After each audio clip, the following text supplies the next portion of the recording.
You're watching the 420 Pace, found at 420pace.ca. Stay tuned. We'll be right back after this toke.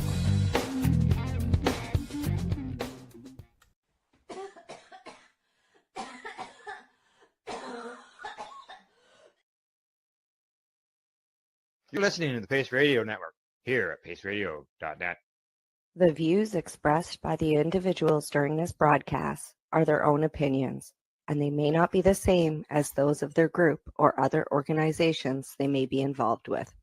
All medical advice during our broadcast is not a medical opinion and should be checked with your medical physician.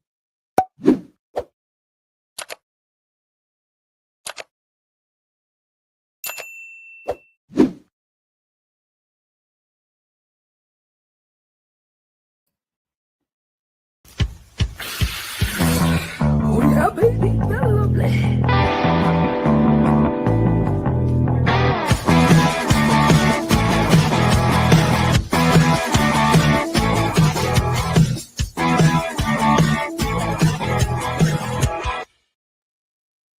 Good morning and welcome to Psychedelics and Educational News for December. That's right, it's December the 1st. We got one more month to go in 2025 before we bring in 2026. And just so you know, weather-wise here today, because normally when Cindy and I are together, we're talking about weather. And as you notice, Cindy isn't with me today. She has the day off. And as I said, weather-wise here, it is cold, and it's going to be getting colder.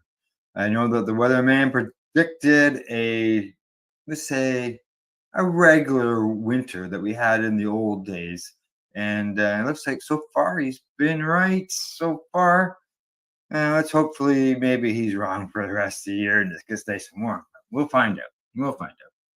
So before I get started, don't forget to hit the subscribe and like button if you're on YouTube or Facebook. That way you make sure that you get all your cannabis educational and psychedelic educational news every week. We are live twice a week. So let's see. For news today, I've got stuff coming from Canada, the USA, Finland, as well as Venezuela. Plus, we're going to Venezuela. Plus, we're going to find out about psychoactive plants and frogs. They're facing a crisis, or are they facing a crisis? But first, we're going to get started off with a story right here in Canada, and that happens to deal with veterans. And this comes to me from StratCan. Headline says, veteran cannabis compensation cuts continue to cause confusion. The federal government's budget 2025, which was tabled on November the 4th and passed on November the 17th, included a plan to save the government $4.4 billion over 4 years by lowering the price ceiling for medical cannabis reimbursements through Veterans Affairs Canada from $8.50 a gram to $6 a gram. The program allows those approved for access to medical cannabis to be compensated for the price of the cannabis they buy from authorized medical cannabis producers. The price ceiling was previously up to $8.50 a gram for up to 3 grams a day. Now, the new payment plan would lower that compensation ceiling to $6 a gram. The projected savings, according to the response from the Department of Finance, are calculated using an accrual basis of accounting under rules that require any previous actual losses or gains that are normally recognized over time to be booked at the time of the change. Therefore, savings on a cash basis will be gradual, being realized over time as benefit payments are issued at a lower rate compared to the current status, according to the Department of Finance. They say this explanation, however, is not convincing to some critics. It took about 13 years to reach a little more than $1 billion in reimbursements. For example, in 2023-2024, there were 24,146 registered clients in Canada under the Veteran the VAC program, which is the Veterans Affairs program there, and 24,320. Oh, hang on, 24,329,042 grams were reimbursed. In 2024-25, that was 27,000 clients and over 30 million grams were reimbursed. Now, the Royal Canadian Legion has also raised some questions about the issue, saying the government needs to be more, to do more to address the confusion about veterans, or among the veterans, about how the changes will impact. Yeah, well, they're losing $2.50 or 30 cents a gram on what they're going to be compensated. Everybody knows prices are going up. And unfortunately, the veterans' cannabis reimbursements is going down. I hope the government will react the opposite way if the price of cannabis starts to go up, and the veterans will be that compensation amount will be readjusted. So, see what happens over time, and yeah, it's it's their medicine. They shouldn't be cut their medicine. I completely disagree on that. I wish they had found some savings some other way around on things. So here we go. Next story. This one's coming to me from Marijuana Moment. And oops, I hit the right button there. The headline on it says that DEA moves to boost production of psychedelics to explore therapeutic potential for post-traumatic stress and depression. That's right. The Drug Enforcement Agency is proposing to raise the quota for legal production of multiple psychedelics. And that's including psilocybin, 5-MeO-DMT, and methadone for research purposes in 2026. In a notice published in the Federal Register on Friday, the DEA said it is moving to boost the quotas for the psychedelic substances so researchers can study whether they can serve as potential treatment of conditions such as post-traumatic stress and depression. The proposed production goal for psilocybin rose from 30,000 grams this year to 40,000 grams in 2026, while the psilocin quota increased from 36,000 grams to 48,000 grams just 4 years ago. In 2021, the agency only called for 35 grams. What a huge change. That grew to 2,500 grams in 2022, 11,000 grams the next year, where it stayed until this latest proposal. Boy, those numbers are going up. And for methadone, an MDMA-like compound, the increase is even more dramatic. In 2025, the agency set a goal of 5,200 grams, but in 2026, it wants 30,000 grams produced. That's 25,000 grams more in just a year. Like the 5-MeO-DMT, the production goal for methadone was minuscule for 4 years ago, when the DEA proposed the manufacturing of just 40 grams. The same quota was set in 2022 before increasing to 5,200 grams for each subsequent year until this latest proposal. Over recent years, DEA has generally ramped up production goals for cannabis and certain psychedelics as interest in their therapeutic potential has grown within the public and scientific community.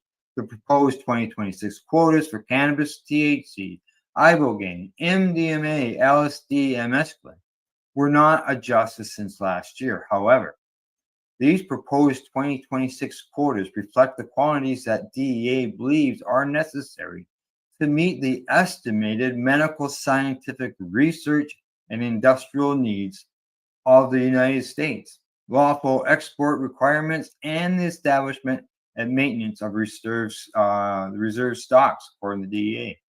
Now, the agency said that in setting the quotas, they took into account several factors, including projected demand for such class as indicated by procurement quotas. Information obtained by the federal health agency, such as the FDA and other factors affecting medical science, scientific research, industrial needs of the United States. There you go. So they want to increase the substances, the psychedelic substances, which is good. It's all, there's multiple uses that it's going for, including research. And, there's always seems to be more and more research all the time. We're seeing it in the news constantly, which is good things. And they're getting great results with it on top of that, which is always a fantastic thing. And people are asking for it because they're trying it on themselves, and then once they get a chance to get involved in a trial someplace, they go by the trial and show that it works. People are finding benefits. So, all righty, time for us to move on to the next story. This one comes to me from the International Business Conference. Headline, as you can see, says lawmakers support legal cannabis sales in Finland. All right, another country legalizing. Cannabis law and industry regulatory modernization efforts are picking up momentum in Europe, with a recent example surfacing in Finland. While a group of lawmakers recently expressed support for permitting regulated cannabis sales through government-run retail outlets, members of Finland's Left Alliance Party officially approved a new party position that supports adult use cannabis legalization, including sales through state-owned stores. The announcement came during the party's recent Congress gathering. The Left Alliance, they say, supports the legalization of cannabis use and the transfer of its sales to state-owned stores in its new target program. The party also supports allowing its small-scale cultivation. The party conference decided on the matter this past Sunday, reported Helsingin Sanomat, its local coverage there. Now, the Greens, before the Left Alliance, have included in their legal policy platform for 2024 that the party wants to legalize the use, possession, manufacture, and sale of cannabis. The outlet also reported. Now, a researcher affiliated with the Metropolia University of Applied Science says, economically, shifting the cannabis market from the unregulated black market to a regulated legal industry could stabilize Finland's GDP, as the other countries who have seen a substantial increase in their GDP in the years following their legalization. Now, they also found that the taxation model suggested and used by Canada and Uruguay demonstrates how governments can effectively regulate pricing and safe cultivating methods while keeping the legal market competitive against the illicit trade. Furthermore, Finland's unique position and commitment to renewable energy could position the country as a leader in sustainable cannabis production, they added. Now, the results of this research paper have found that the legislation of cannabis provides a substantial potential benefit for Finland, as it would open up a whole new industry, as well as economically the tax revenue gained from this new industry would be used to tackle the limited negative effect that legalization would have on society, as well as potentially help tackle other societal challenges Finland faces such as overconsumption of alcohol, the study authors concluded. So there you go. There is, I like to see that they've said that as far as the alcohol end of things, because that's showing a medical benefit on why to legalize. Because it's always, when they talk about legalizing cannabis, it's always seems to be about the economic benefits and not the medical benefits aren't highlighted. And it's good to see that they talk about that there with the alcohol end of things. So, all righty. From that story, going to move on to the next one. This time we're going to head over to some psychedelic information. Come on, click, click, click. And this next story, there we go. It is coming to me from drugscience.org. Headline, as you can see, says psychedelic species under threat. Are psychoactive plants and toads facing a conservation crisis? Yeah, good question. Now, the author says that we are in the midst of what is often referred to as the psychedelic renaissance. Research into psychoactive substances is increasing, and day by day, more medicinal uses of these medicines are being discovered. Alongside this, more people are trying psychedelics for the first time and attending psychedelic retreats. While a surge in interest is advancing research and creating patient benefits, it is also raising concerns over the conservation status of many plants and fungi and animals that produce psychedelic substances. Now, they spoke with Dr. Anna Emerkova and Sam Gundy about this stuff, and they said that they published their highlights that the important message that the psychedelic tourism and growing demand surrounding these incredible species might be posing a threat to their survival. Psychedelics such as psilocybin and LSD have become a street and research setting in the Western world. However, as interest increases, so does curiosity into different and traditional psychedelic species. Now, Ermakova and Gandhi focus on four of these.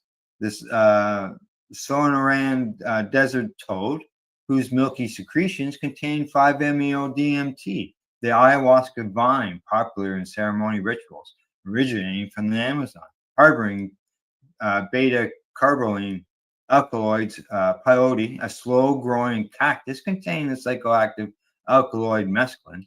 And then there's iboga, the ever more popular shrub containing ibogaine. Now, peyote faces possibly the biggest threat to its existence out of the four species. Across Texas and Mexico, conservationists and neurobiologists explain that the serious situation that is unfolding and how habitable loss has been ongoing for years for the peyote cacti. Now, they work closely with the Cactus Conservation Institute in Texas and have witnessed firsthand how new infrastructure, root plowing, and replacing native vegetation with invasive grasses, the oil industry, and the land use change are all having a huge impact on peyote survival. Now, as far as the toad, they say it is listed as being of least concern on the IUCN Red list of threatened species, which is alarming because there is still an unawareness among biologists. For example, on the IUCN website, it says there are no records of this species being utilized. They say that there's secretions are indeed used for psychedelic properties.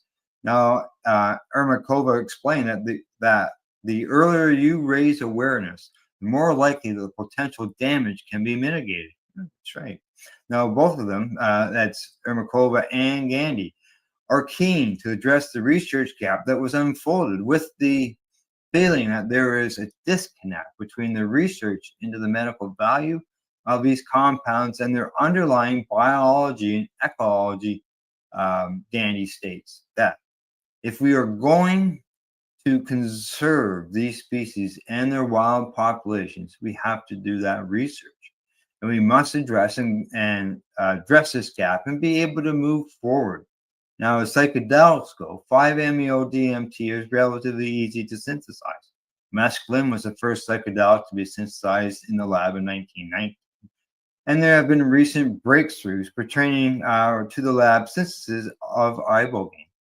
Now, these are what are used in a medical setting and are yielding impressive results, such as the 5-MeO-DMT for depression and ibogaine for addiction and other psychedelic therapies. Yeah, it's hopefully that whether it's through using it over medically or using up conservation land to expand our own footprint, doesn't put these shrubs and plants and animals at risk.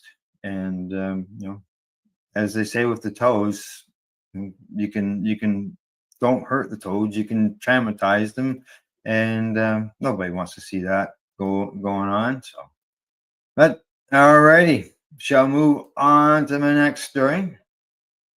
If I can find it here. Here we go. Click, click, click. So you need one of those people working in the background where no one sees it, can go ahead and do all this for us. But unfortunately, it's not the case. All right, I've got it up. There we go. This last story comes to us from I don't know, it's called the Oz or the Ounce. What do you think? Let me know. Oz or Ounce? OZ, it can mean them both. But the headline says the Vancouver Island residents using more cannabis. Well, it is Vancouver. Now, they say cannabis use is dropping on Vancouver Island, but it's still used at a higher rate than the rest of British Columbia. Now, the Island Health's annual population health status report looked at a variety of categories affecting people's health, including the use of cannabis and other substances such as alcohol. Now, they say that while we have seen a decline in consumption rates over the past few years, tobacco use, alcohol consumption, and cannabis use are all higher on Island Health than in the rest of the province, according to Dr. Rika Gustafson, Island Health's chief medical health officer. Now, the report found that 32% of the people on Vancouver Island reported using cannabis, compared to 22% province-wide. More males reported using cannabis in the past year compared to females. That's a 29 to 20%. Now, a total of 3.5% of Island Health residents self-reported cannabis dependency compared to 4.8% for British Columbia overall. Now, cannabis-related hospital admissions increased from 64 per 100,000 people in 2017 to 91.5 in 2023, after peaking at 104 in 2021. Now, among youth in 2023, 28% said they have tried cannabis at some point. Of those who have tried it, 61% reported using it in the past 30 days, which was the same as the province rate. The report found that the proportion of youth who have tried alcohol, tobacco, and cannabis have declined over the last 5 years. So there you go. That's what's going on in Vancouver Island. You don't hear too much about what's going on over there, so I thought, hey, let's find out. So that's what they're doing over there when it comes to cannabis and tobacco and alcohol. All right. Well, other than that, that's it for today.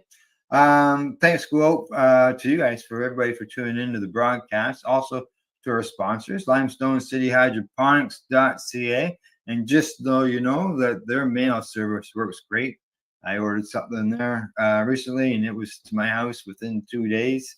Really appreciate that. As well as Camelford Lifestyle Shop. You see I'm wearing their hat. Just so you know, they've announced that the month this December, I believe it's towards the end of the month. I think it might be the 27th anyways. Big sale going on there because it's their 10th anniversary. They originally started out as Canada Days, and they have now changed the name to the Camelford Lifestyle Shop. So, as well as thanks to addies.ca. Other than that, we'll see you Thursday morning at 10 a.m. Eastern. And as I always say, don't forget to educate, medicate, and do not incarcerate. You're listening to the Pace Radio Network here at paceradio.net. The opinions of the individuals during this broadcast are their own and may not be the opinions of their group or other organizations they may be involved with.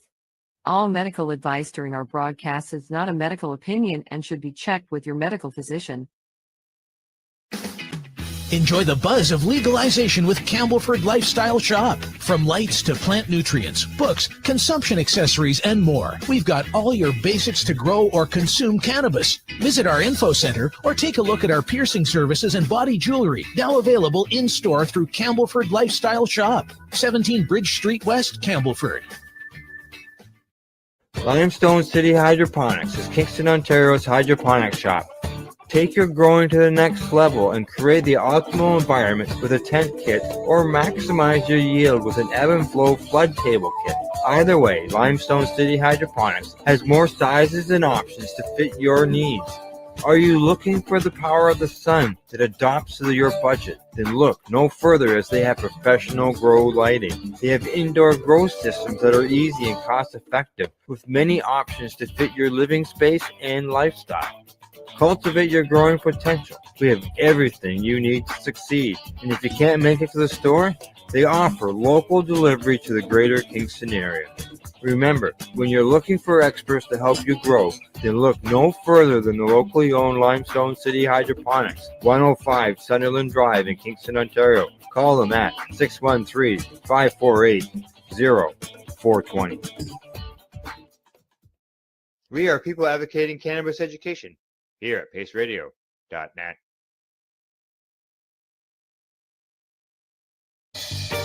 You're watching the 420 Pace, found at 420pace.ca. Stay tuned. We'll be right back after this toke.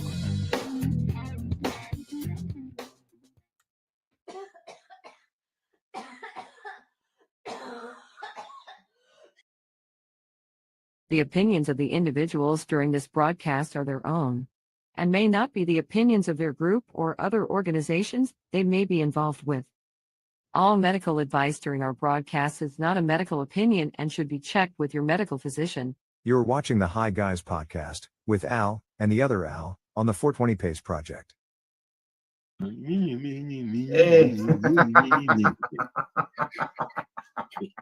I need to put music in there.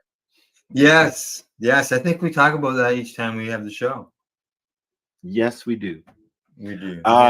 So I wanted to start on a high note, Okay. and I got a song.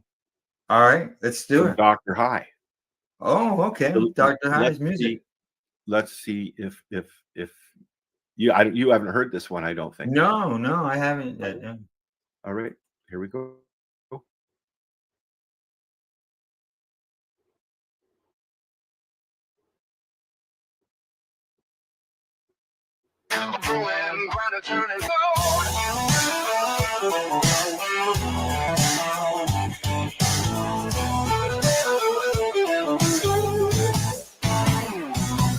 Rub my eyes, feet hit the floor, and are the tan light one up for sure. Ain't no rush, ain't no stress. Start my day feeling blessed. Coffee hot, got my paper stacked. Took one hit, now I'm bouncing back. A little Skinner playing on the deck. And Dr. High said, boy, respect the set. Fire it up, roll it tight. Ain't no way I'm starting my day dry. Exhale slow, feeling right. Time to face the world, let's take that ride. Roll it up, light it up, start the day right up. Smoke it up, toke it up, let the sun rise up. Got coffee in one hand, joint in the other. Wake and bake, ain't no better way, my brother. Dr. High wrote the book on this vibe. One hit, one sip, time to ride. Now I'm flying, mind real clear. Speakers bumping, smoke in the mirror. Truck bed loaded, headed down the line. I'm high, but hell, I'm feeling just fine. The breakfast hit, biscuit stacked, eggs fried up, got my munchies packed. Ain't no way this day gonna be slow. With one more hit, man, let's roll. Fire it up, roll it tight. Ain't no way I'm starting my day dry. Exhale slow, feeling right. Time to face the world, let's take that ride. Roll it up, light it up, start the... That's a long one, Al. Oh. You didn't look ahead of time. Yeah. Well, anyways, it was a long song. It's not even half finished. Yeah. My point was to uplift everybody. Uplift everybody. For the wake and bake. Tune for the morning, right? I've been up since 4:20. Really? Yeah. I don't Had think I 5 saw or that. 6 of Time. these already. If I'm up in the middle of the night, the last thing I want to know is what time it is, because then I start waking up. I have no choice. Steven starts howling around 4:30, 4:20, literally. Oh, Yeah, you know. is that when the bear goes by? No, it's when Steven goes, "Ah, I'm hungry." Sherry Ann says very long, and I'm assuming she's talking about the song. Very long song. How long was it? Did you notice? Let me look here. It's only 3 minutes and 32 seconds. I think we're just stoned out. And it's first thing in the morning, maybe. Oh no.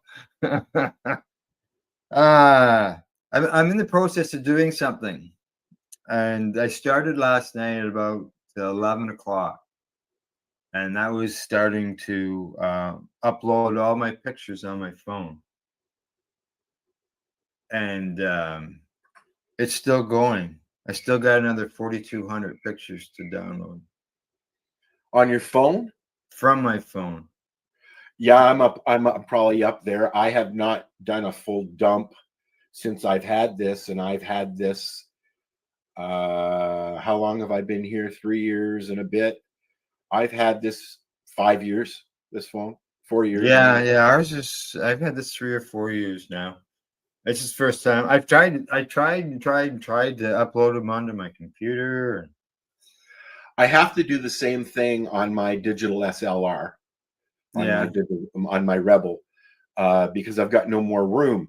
But it's got like the kids' pictures and pictures of my mom and pictures of the farm. And I mean, at the farm, I took a lot of pictures. I sat there in my chair and just. Did you see I shared a memory from the farm? Not when? Today? The other day, I shared it on my Facebook wall. I didn't. You'd have to go scroll through my wall. You'll see it. I will. Yeah. It's only like about 2 days ago, maybe 3 at the most. Oh, that's a long time ago. It was a 5-year memory. Oh, yeah, it's been 5 years. Yeah. I think that would have been probably the first time I went there, I think, by looks of it, from the memory. Yeah, I've seen those pictures. I found the one of you sticking your head in the window when we went to visit you at the hospital. Yeah, that one. Correct. Yeah. I found the picture of finding Mary Jane in a Timmy's parking lot in Nova Scotia. She pulled up beside me. I mean, I knew she was coming, obviously. Right. I see that one of our cannabis community cohorts, friends, and all that is rattling some sabers. She is making more noise, and looks like maybe some challenge coming up. And that's Allison.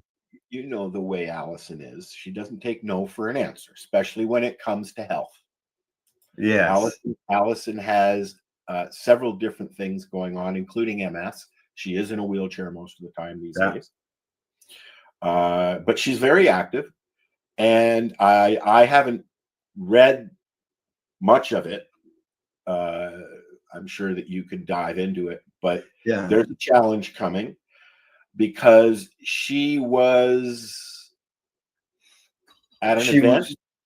She was out celebrating her 37th anniversary with her and Gary. And they're out that night, and she was ticketed for using at an event. At the bar, basically, is where she was at. Yeah. And she was charged because she was consuming psilocybin, which I believe she was using it as a tea. As a drink. Yeah, she had a drink with her. As far as I know, these days, she's always got that with her. Yes, exactly. I do mine in the form of whatever amount. I did 2.7 yesterday. I haven't done that before. It says here, Section 4 of the Controlled Substances Act makes psilocybin possession a crime. Oh, yeah. Canadians are denied safe and regulated access. Mental and medical health care professionals could make psilocybin use safer, but risk sanctions from their colleagues.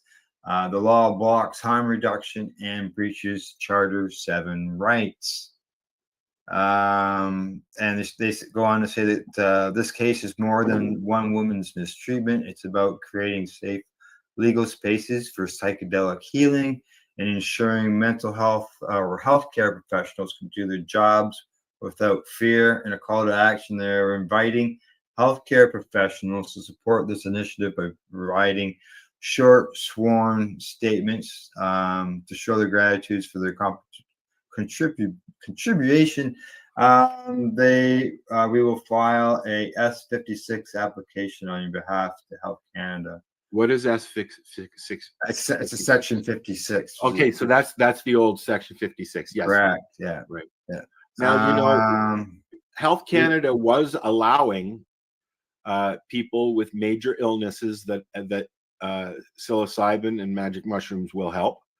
But then too many people, including Allison, applied to be able to use it. Oh. And then they went, oh, now hold on a minute. Let's just talk about end of life for now. And so that's where we are now, unfortunately. Yeah, she's asking if you are a mental health practitioner willing to contribute, please reach out to lawyers Paul Lewin and Janelle Volina for details. Yeah, I knew Paul was jumped right on board there. Yeah. Let's see what all it's got here. Allison, she says here, Allison is a pioneer of cannabis and psychedelic. I was just going to say that, Al. She suffers from bilateral trigeminal, neurologic. Big names, BTN, and primary progressive multiple sclerosis and cluster headaches. She's living with excruciating neurological pain. And psilocybin is the only medicine that provides. And she's got a tick in her head, tickemania or something like that, where it knocks her equilibrium out and everything. That'd be the BTN. Yeah. Okay. Yeah. I've known Allison. Allison's one of the first people I met in the community. Oh God. She was forcibly removed from the pub by the police and she was ticketed. How much does it say? No.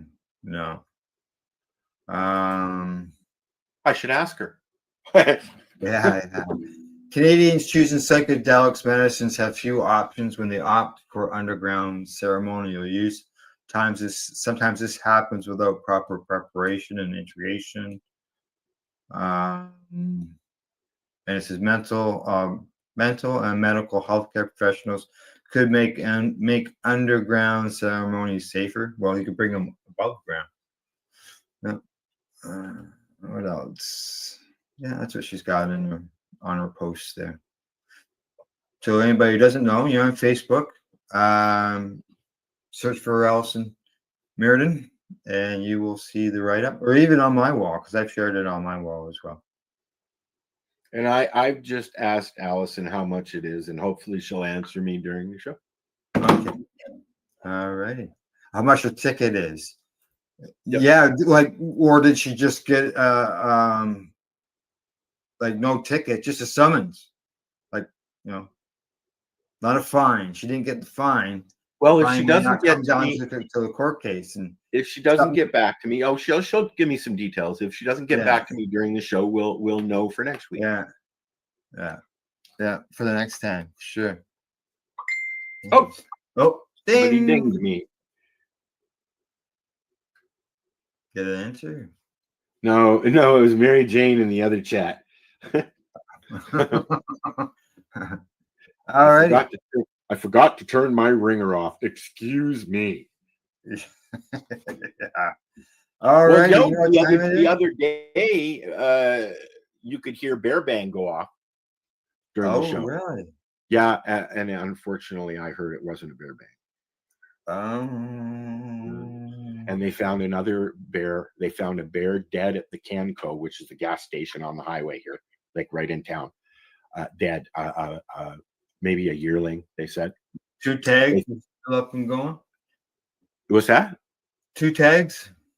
No, it was a younger bear, a yearling, what they call a yearling. Yeah. And they're thinking that it was somebody pulled it off the highway. It was hit by a truck or something. The truckers won't stop. They're used to it.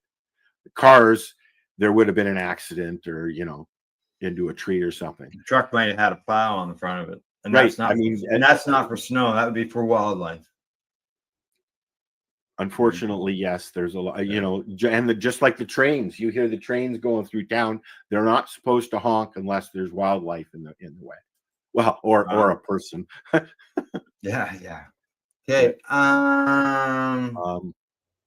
What are you smoking? A little too much. Thank you for asking.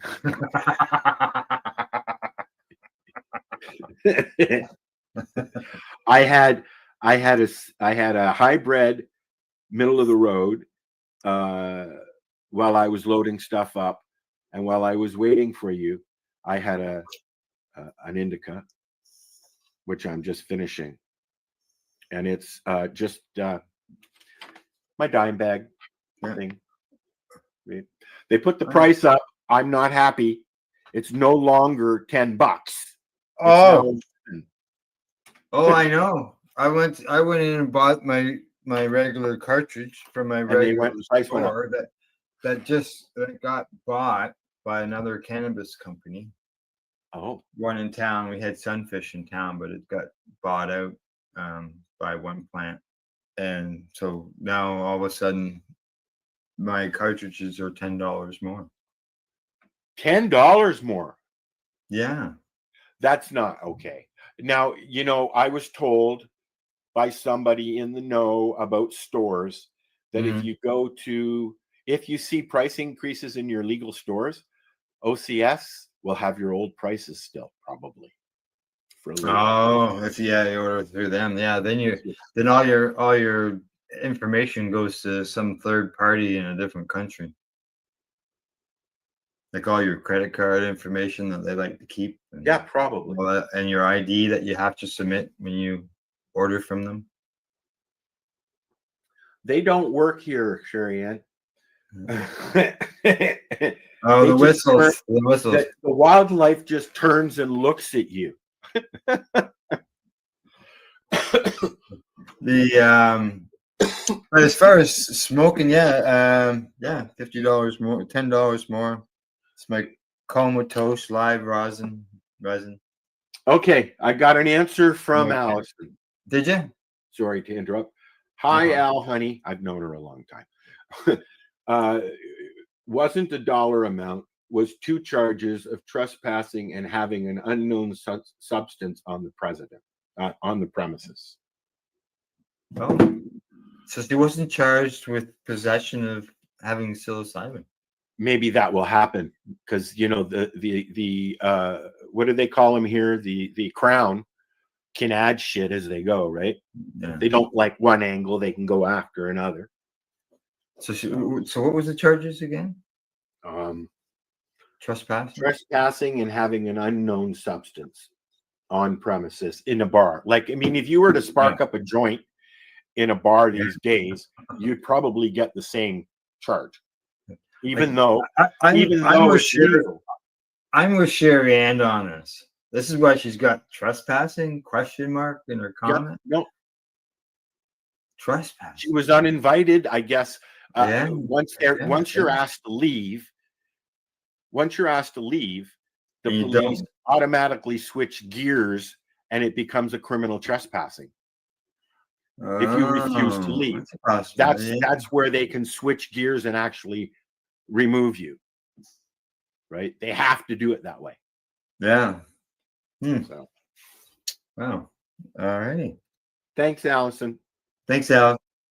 I know you're not watching, but you'll catch it later. You don't know that. There's 3 people watching. Well, yeah, that's right. Yeah, she could be watching. Yeah. Yeah. And what does the defense lawyer in you say, Sherry Ann? I worked for my mom's boyfriend when I got my license because he had a DUI, and drove him around I spent my late teen years in courtrooms watching stuff like this. Yeah. It it wasn't so much, it was about drugs back then, but not legal drugs. Although, okay, so my doctor, who's unfortunately now retired, was completely on board because I had talked to Jack about doing the same thing Allison was going to do, right?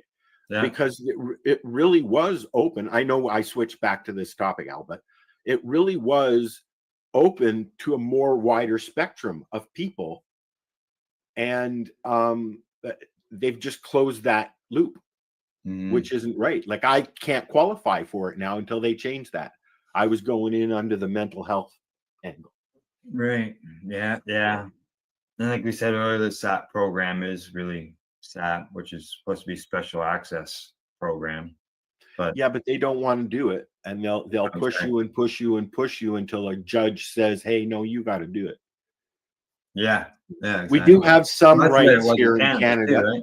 We do have some rights here in Canada. Thanks for the love, Misty Lee.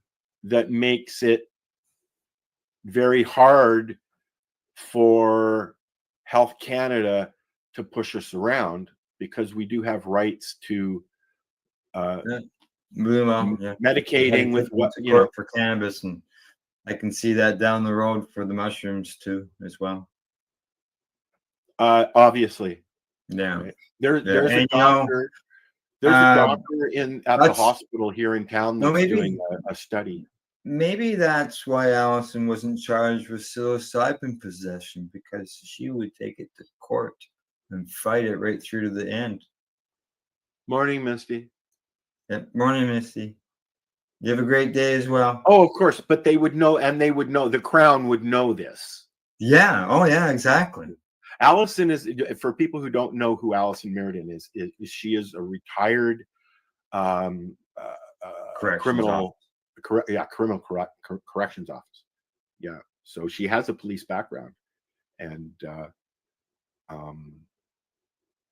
yeah, she's been advocating on the cannabis end for a couple of decades, easily, maybe even 3 now. She is usually for the first time that I've known her, and that we've been going to the GMM. This year was the first time she was not able to be at the front, even before the banners and all that. She was always at the front of the parade, rolling down the street on her on the street. Somebody, usually on the street, somebody forgot to bring her charger this year, so she couldn't roll down through the streets of Toronto. Everybody else had to do it for her. Oh yes, yeah. Her chair, it wasn't holding. Yeah, exactly. I can hope so, Sherry Ann. I hope so too, Sherry Ann. If it was a charge for the psilocybin end of things, that would be. She'd be. Even if they want to drop the charges on psilocybin, she would demand to be charged so that she could fight it. Well, I can assure you that if Jack Lloyd is needed on this, he'll jump in as well. I can assure you of that. So this is right up his forte. Although, he tends to stay with the business angle, right? With the business and stuff like that.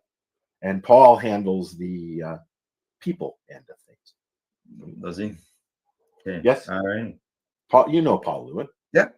Yeah. Oh yeah. Yep. Okay. From a little bit. I wish we had a little commercial for his office. We call Paul Lewin. Yeah.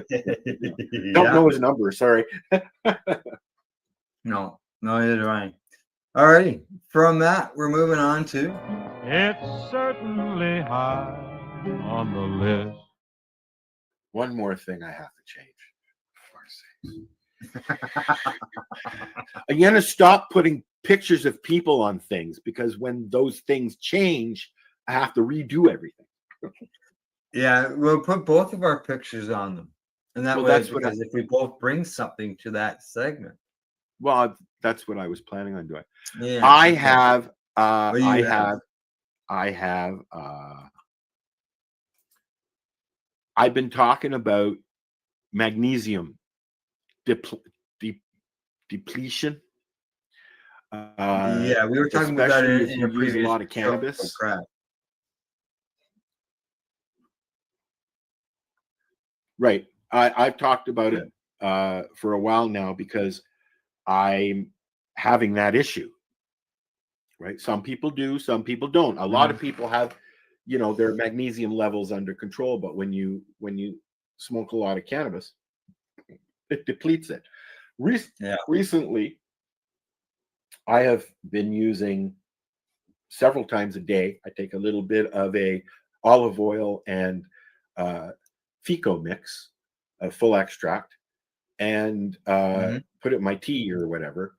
And I found out that olive oil has a substantial amount of magnesium in it. I'm not Olive getting oil. the leg. I'm not. Yep. Virgin olive oil. So I'm not. Yeah, I'm not that's what I've getting been the. using lately.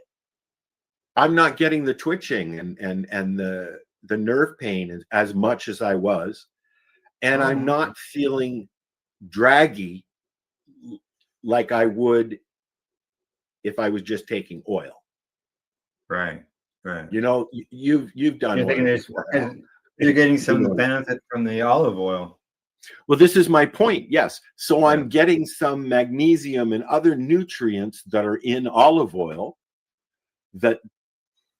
and it's helping. I'm feeling more alert, and it's so yummy in my tea. Is it? Anyways, let's have a look. I'm just sharing this tab. Alrighty. At where's damn squirrels are out. They want their food. Alrighty. Just give me 1 second to get this set up here. All right. We'll pretend that we're at a commercial break. I'll sing. Blah blah blah blah blah blah blah blah blah blah blah.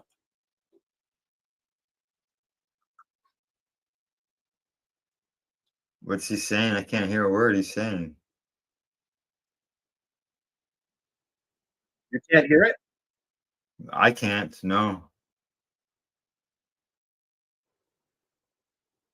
You can't hear it, Al. No. I can't hear that. I can hear you though. I see you got it cranked. Huh. Okay, let me just. So I don't know. Here. Hey, Sherry Ann, if you're still there, can you hear that out there?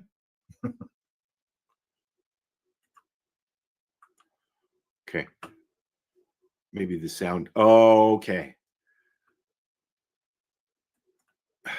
I just did that. It's telling me I have to reshare the window. Oh. She can't hear it either. Okay. We'll get there. Don't worry. Thanks, Sherry Ann.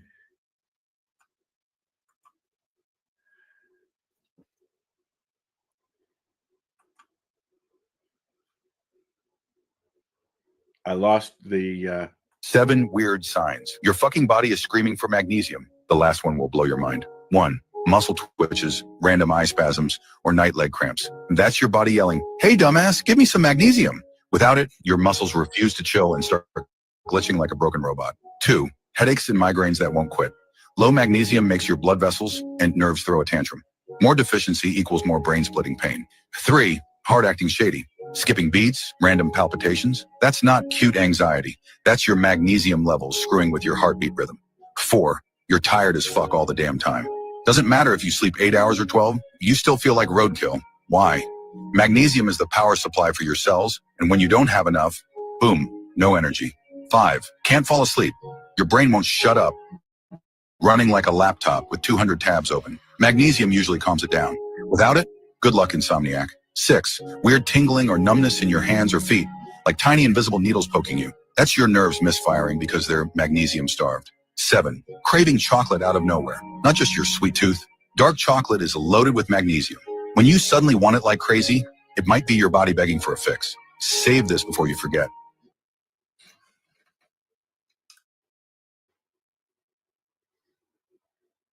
What do you say about them apples? Well, I know somebody who's on magnesium supplements, and there's a lot of signs that they discussed during that little clip.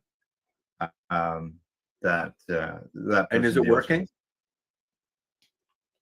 And it's working for them? Well, I wouldn't say Hard to 100% tell. sure, but they are. It was something that the doctor did talk to them about. Something I'm going to And- talk to my doctor about as well before I start taking supplements, because multivitamins and supplements are not always very good for somebody with diabetes. Right. Okay. So, but anyway, Alrighty. yeah. So what I've got for this is I did a Google search for the best places to consume cannabis in, I think it was Ontario, and I found a They came up list that with a said the best places to smoke legally in Canada. Okay, Instead. cool. So they've got a bunch of information on the website, but I've brought it down to this spot right here. I'll share it to the screen here. And there we go. Best spots. Top outdoor legal spots by province. Stanley Park, Vancouver, BC. It's got wide trails, plenty of privacy, and ocean views. Hyde Park, Toronto. Massive space, ideal for picnics and sessions. Yes, I'd say. Yeah. Nose Hill Park in Calgary. Great elevation, sunset views, less crowded. Point Pleasant Park, Halifax. Coastal, wooded, and usually quiet. Toronto Island, take a ferry and light up in peace. Yeah, I don't know about the island because it's pretty controlled and there's kids. Is it? Yeah, Pacific Spirit Regional Park, perfect for hiking and mellow hits. I'm sure Now- there's a lot of that going on in there. Yeah, and this was this list was put together in August, so it's not an old list or At anything. bongs.ca. Yeah, bongs.ca. It's got all kinds of information on here. It goes through each province, lets you know what the general rules are in each province. Yeah, well, let's just also remind people that in Canada, where you can legally stand or sit and have a cigarette, a tobacco product, Yeah. or a vape, you can use cannabis as well. And there's not much anybody can tell you. And if they say that's not true, they're full of shit. Now they do mention cannabis lounges and cafes, and they say legal lounges are still in the gray area in most provinces, but some private cafes have found creative ways to operate. They say notable lounges. This one really surprised me because of this being 2025, and this one closed in 2020, and they list the Hotbox Lounge, and it even says closed in 2020. Is Gunjanistas on there? No. THC, the Healing Center in Vancouver, and Cannabis Carnival. It's never heard of any of THC. I have, of course, in the hot box, but the others. Yeah. So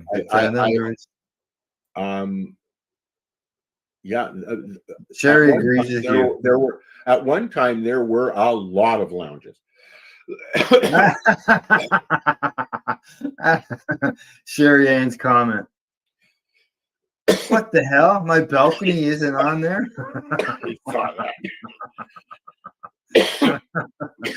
No, it's not.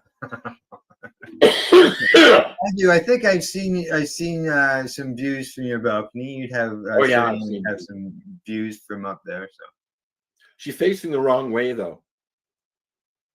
She's facing. I don't know. I believe she's facing north, though.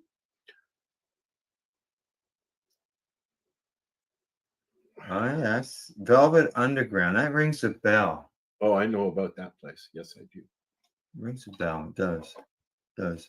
So yeah, there you go. That was my list of things. All right. Cool. Yeah, I thought, hey, I'll check that out, see what we can find. All right. From the list, we move on to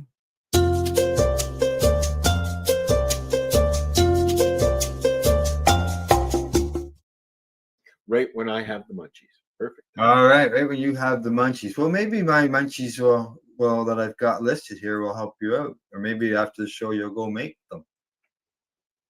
Maybe. All right. Or I'll have that box of craft dinner with my name on it. First up, we're gonna start with breakfast. We're gonna have just breakfast stuff today. That's Are we doing breakfast? And lunch, we're gonna start with a side order of cannabis infused bacon. Yes, really, that's what it says. And asparagus from the looks of it. Look at that, eh? Wrapped around the asparagus. That would be so good, dude. Okay. Yeah, I know, eh? So the ingredients: bacon, sliced, cannabis ground into fine powder, they say.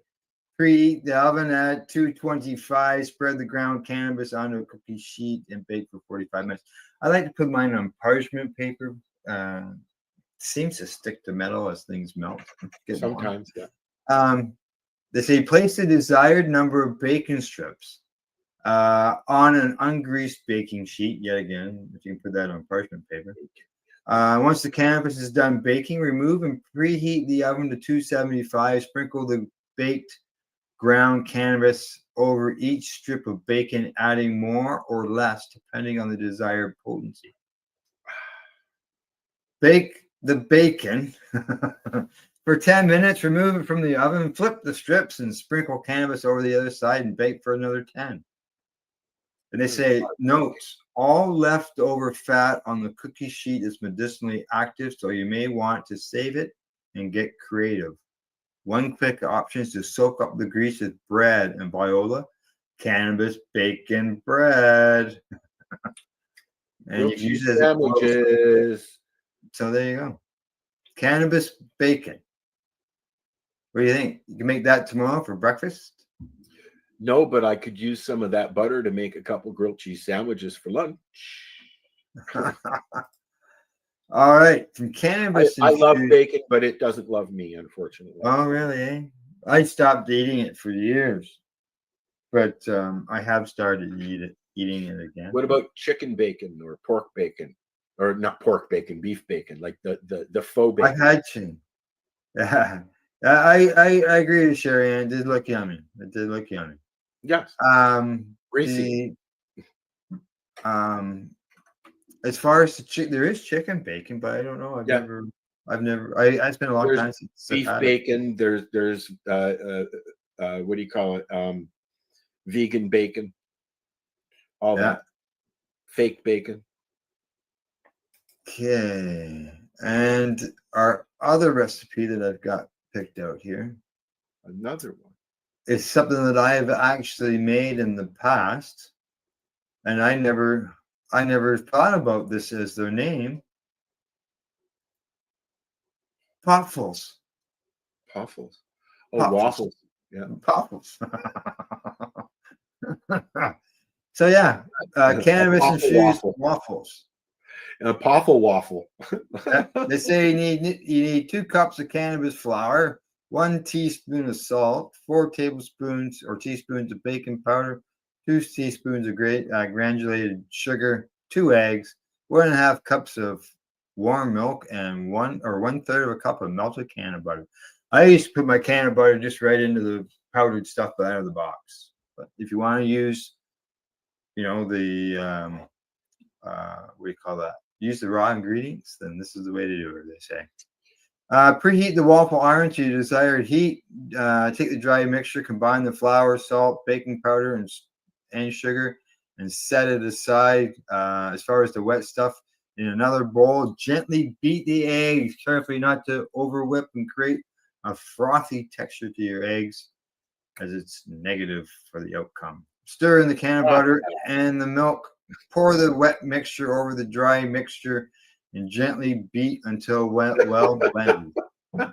I used to just throw the butter into the, like I said, the butter into the thing. Throw it all into the same Throw pot. it in there. Yeah, they say pour it onto your waffle iron and cook until golden. They say alternatives for reducing the amount of cannabis. Well, just to put less in it. If you want to lessen it. The first is to either replace the can of flour with regular flour, or cut the can of flour with regular flour. Maybe try the 1-to-1 ratio. Another is basically the same desire as the can of flour, but involves the butter. You either replace the can of butter with regular butter, or do a blend as well. There you go.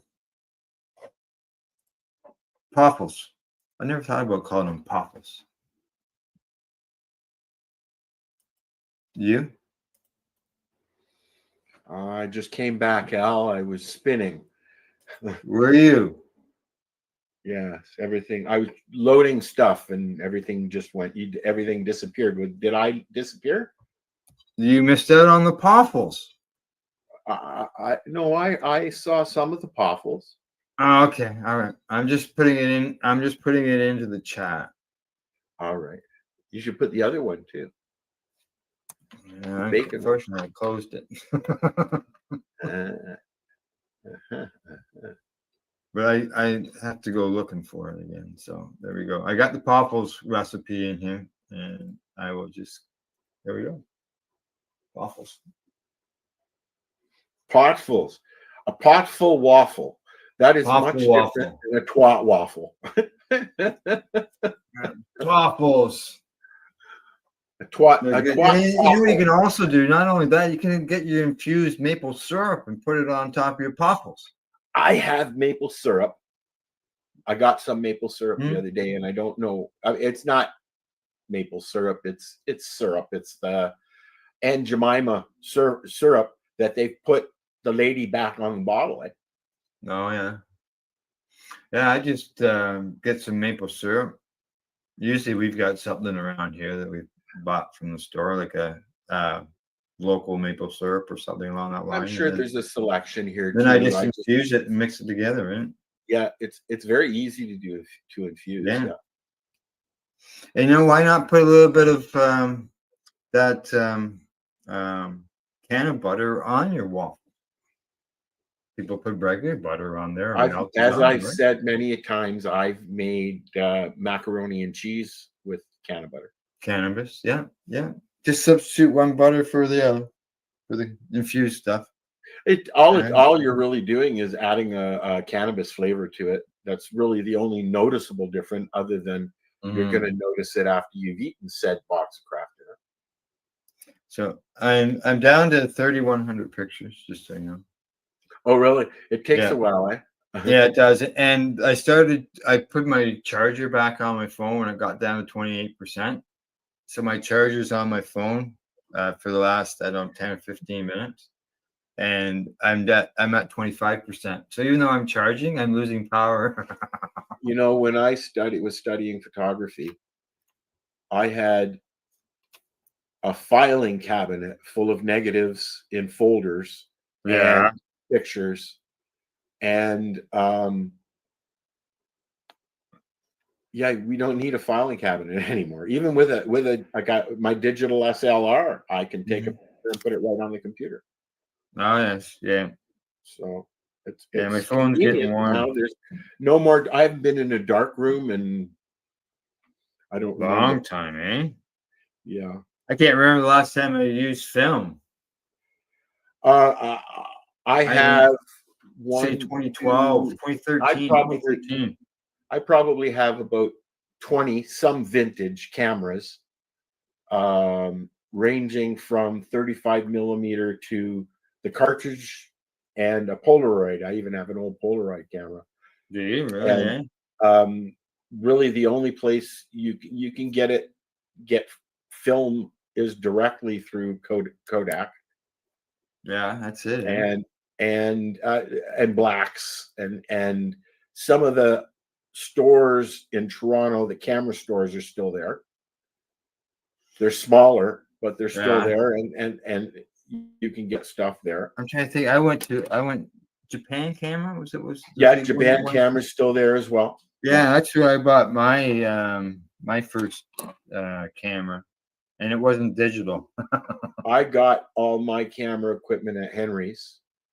Henry's. I Yeah. did that too. That was where I bought my first camera. Well, that's where I 81.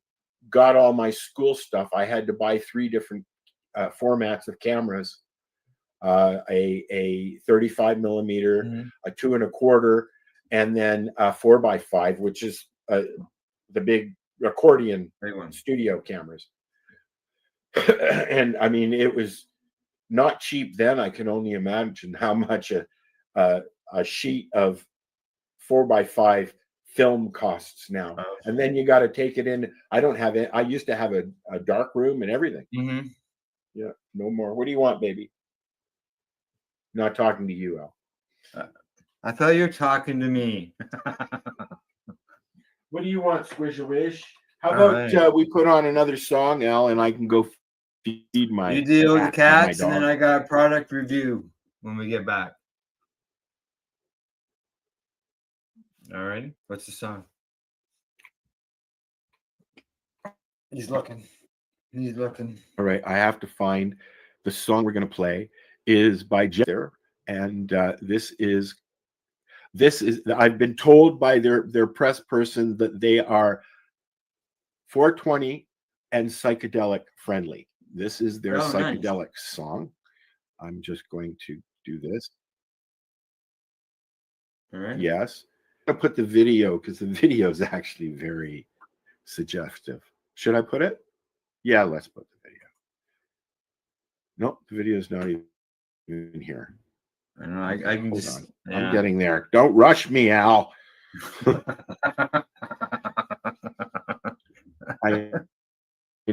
No rush. I've been, like 12 hours, downloaded 8,000 quicker. photos, and it's still going. So For Al, but he's having the same problems now as both you froze. down to our laptops.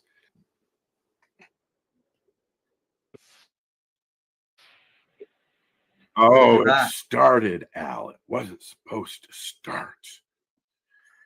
All right. This is Jet Black Roses, and we'll be right back. All right.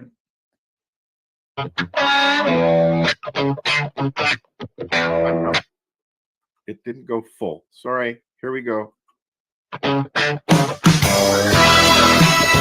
we go.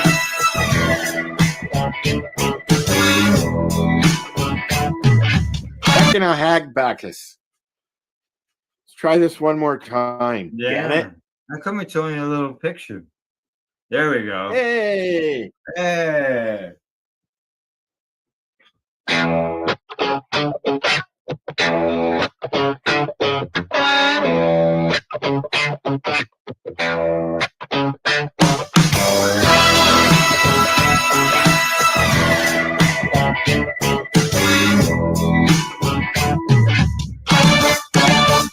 I know this little voodoo lady. She hails from home of Louisiana. Uh-oh.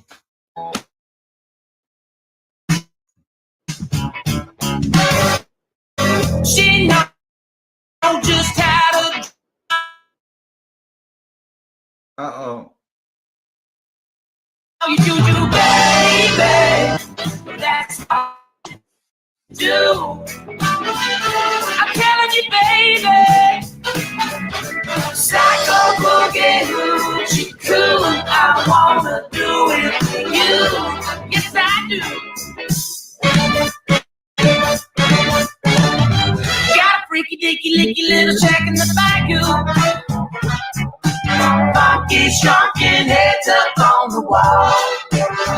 She got a 10-foot alligator named Leon. They like to get stoned to the bone, skinny dipping in the swamp.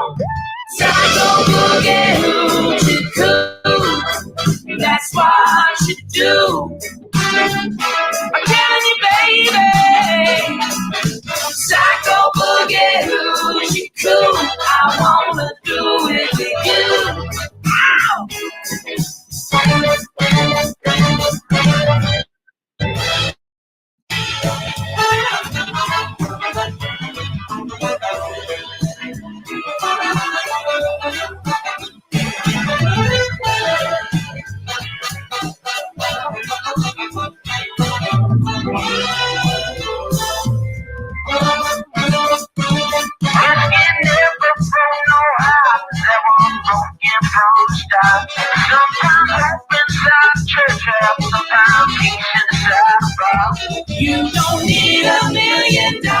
You don't need a shiny car. You just need a little music and just stay right where you are. Yeah, psycho boogie, hoochie coo.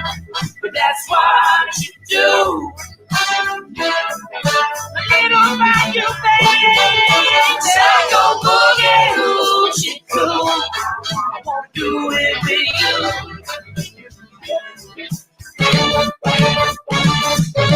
Psycho boogie, hoochie coo.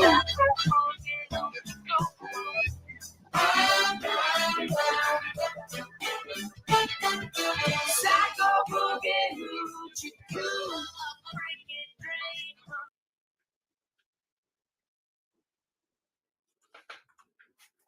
We're back. Do you like that, Al? Do you like that kind of music?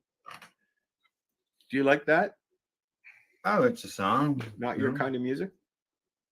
It's a song. Either way, I'm not, it's fine. Nothing.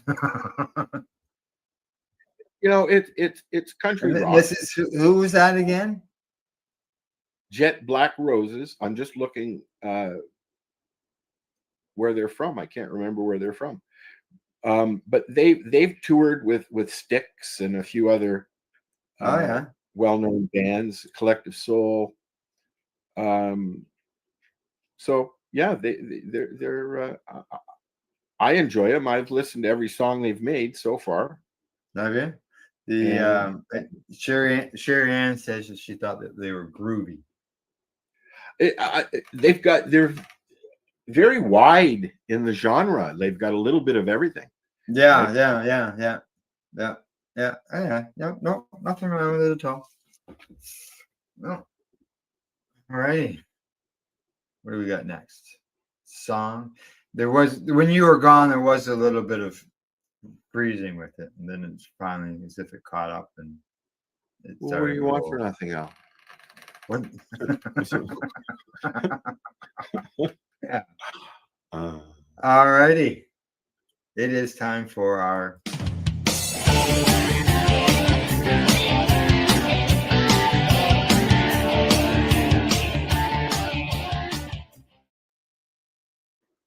all right, product review. What have I got?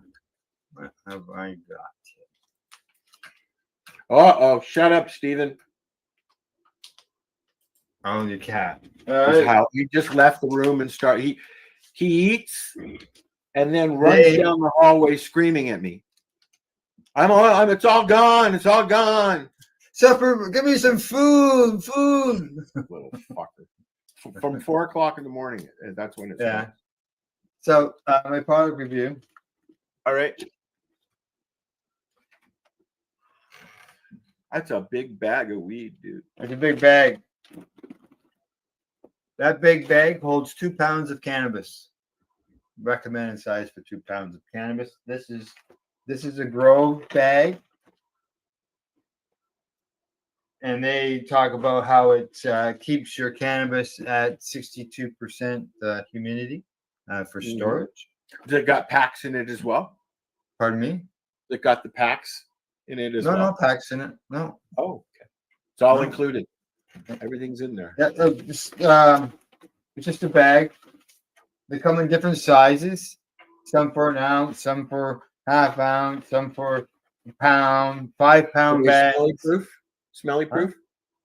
Smelly proof? Smelly proof? Yeah, I guess so. I've never noticed the smell with them. Like, could you use those to ship? I wouldn't do that. I don't think I'd do that. You know that you can see here. You can see the 2 white lines. Yes. Below the white lines is an actual, like a Ziploc baggie. There's 2 zipper thingies. No, just 1 zipper. But what they recommend is for long-term storage, because they can't guarantee that plastic seal won't unseal. These are terpene bags that help preserve your terpenes. They recommend that you seal with an iron. Seal the bag itself with an iron right across there. Oh, okay. You need in it, you just cut it, right? And then if you seal it again for long term, then you got more room to do so. They have That's different kinda cool. kinds of bags. They have some even with Different windows shapes and in them. sizes, eh? Yeah. Or oh,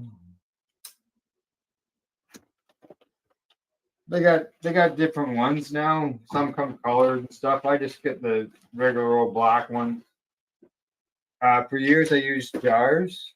What I found with the jars is that I had so many friggin' jars, bins and bins, and Yeah. mason jars that always had to be cleaned out and maintained and all that type of stuff and burping. And this bag, I just throw it in the bag there and seal it up. Vacuum it and throw it in the freezer. So one day I thought, well, because I don't put any what do you call those moisture bags or whatever packs in there. So one day I threw one of my little humidity meters inside the bag, left it there for a day or two. Then I opened up the bag, 62% on my meter, just like the bag promised. I wonder if that would I be just good. went, wow, holy fuck, really? It's 98% right now here. So Outside. then I have some older cannabis, and I threw it in the older cannabis bag and let it sit in there for a bit, and I pulled it out. 62%. It brought it back, eh? It's still at 62%, and that's a good percentage of humidity, and good for doing creating your dabs for squishing. Oh, and now that I've got the press set up, did you get your plates? yeah. I show you the picture, but my phone is unloading pictures. I'm down to 2,850 to go. And I had to take my phone out of the package so that it cooled down quicker because it's hot. Because if it's working so hard and I'm having to charge it up at the same time. So, alrighty, Grove Bags. You can check them out at grovebags.com, and they come in Terp Block pouches, Terp Block liners, and Terpy bags. These are Terpy bags. Neat. There you go. They deal with mold prevention, weight retention, and terpene preservation. And you can throw those right in your fridge or freezer, correct? I don't throw them in the fridge or freezer. I just put them on the shelf. That's what I was getting to. You don't put them in the freezer or no, you just put them I haven't got it. I'd have to buy a freezer or a fridge. Yeah. No, I've never stored mine in the fridge. You think it makes a difference? Freezer's always been a concern for me, anyways. Because do you think it would make a difference? Right? Would it make a difference? Do you think? What, that freezer? Yeah. Yeah, freezers. Well, some people, from the information I've read on it, was that it can over time do damage to the terpenes. And when you handle a frozen bag, your trichomes are frozen. So when you move that bag around, you're breaking your trichomes off your cannabis, and they're now. I have heard. I've also heard that if you're going to squish, then put it in the freezer for a little while and you want the terpenes frozen. Frozen, yeah. Depends what you're going to do with it. You're just going to store it and then bring it out and smoke it. And you got a bag that's frozen. You take it out. It gets warm. It goes back in the freezer. Comes back out. Gets warm. Goes back in the freezer. What else are you going to problems you're going to cause? I put a 1/4 pound in the freezer at the trailer. Yeah. I figured safest place for it. I won't smoke it. I came back in the spring to get it, to squish it. The freezer, the trailer lost power at some point, and it was just when I went into the freezer, it was just mush. Yeah. And Sherry Ann says that she's only seen one person in her whole life put it in the freezer. I know people who put them in. I know a guy who put it in the freezer. I used to store. I'd get my 1/4 pound and throw it in the freezer. Take a little bit as I needed. But I don't Now, yeah. I've never stored mine there. I keep my oil in the fridge. I keep my mushrooms in the fridge. Yeah. And now the cops know where to look when Right. they come to my house. Yeah. And I keep I've got half a dozen cookies in the mix. Yeah. In the freezer in a bag as well. Mm. I didn't want to make all of them because I'll eat them all. Yes, I know. Yeah. But if you keep them in the fridge, you can slow down the aging process. Right. But yeah. Also, it's also because it's dark in there usually, right? But every time you expose the light to the cannabis, it starts that degrading process again, right? All righty. From recipes and products, what's next? Oh, I know what's next. No, what's next? What's next? Surprise me. So, I was reading this article this morning, and you won't believe what happened. Tell me.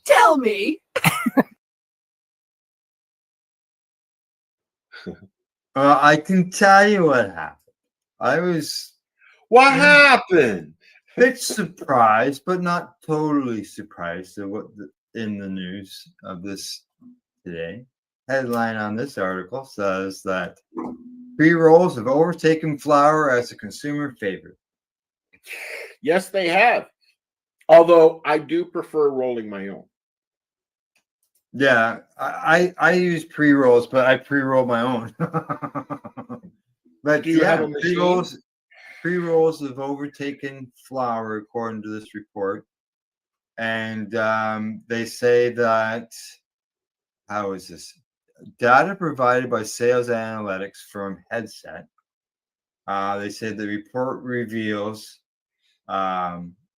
pre-rolls generated more than $1.27 billion in revenue in 2024, with nearly 69 million units sold. They said, but by 2025, pre-rolls had overtaken flour in sales to become Canada's top grossing cannabis product category. They say that through September the 9th of this year, pre-roll sales have reached $982 million and a 34% of the market share. That's up $72 million from the previous year. By comparison, flour recorded $909 million in sales and a 32% market share over the same period. That's down $23 million. Down. Wow. Because people are switching over to pre-rolls. Yeah, that's why the pre-roll prices are going up. Yeah. Now they say here, General Mission has risen to the top of the Canadian pre-roll market on its strength of its flavored and infused pre-rolls. Other top performers include Shred. They say they're famous for the terpene-rich blends, and I don't know. I haven't bought any of this stuff, so. 420, they say they're a heritage brand known as for accessible large multi-packs. Jeter, America's best-selling pre-roll brand, is being sold here in the Canadian market. And then Redican, recognized for its iconic Reddy's Slim pre-roll packs. Yeah. So there you go. I've tried back 40 stuff, but not the pre-rolls. And as I said when we were talking about what are you smoking, where's my camera? It's over here. Here it is. Here. I get these. This is called a dime bag. They're about $11 now. Dime bag. I remember those. Yeah. $10. Dime bag used to be $10, man. Yeah. And this has 4.5 pre-rolls in it. They have an indica, they have a hybrid, and they have a sativa. I like the hybrid and the indica. Yeah. And, I got a $23 a day habit now. So I think Sherry Ann says that she must have a girlfriend that works at a store, because she said that her friend said that 100% her customers want pre-rolls over flour. She says it's a younger generation. Yeah. They don't want to I learn how to I roll. prefer hand rolled. I prefer hand rolled myself, but I don't mind. Oh, so how is it? Sherry Ann says that she's got some shred in front of her. Now, I haven't got any pre-rolled today. Show you, but when I pre-roll my doobies and I put them in my Doob tube. doobie container, Doob tube. doob tube, that tells you it's sealed, right? No smell gets out.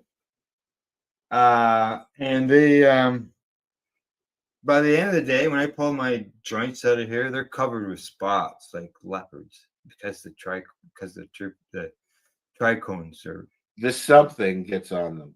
It's trichome on the paper. I don't see that in the store ones, but but Sherry Ann says unfortunately, she makes the monster funk master milled, so it must be already ground up.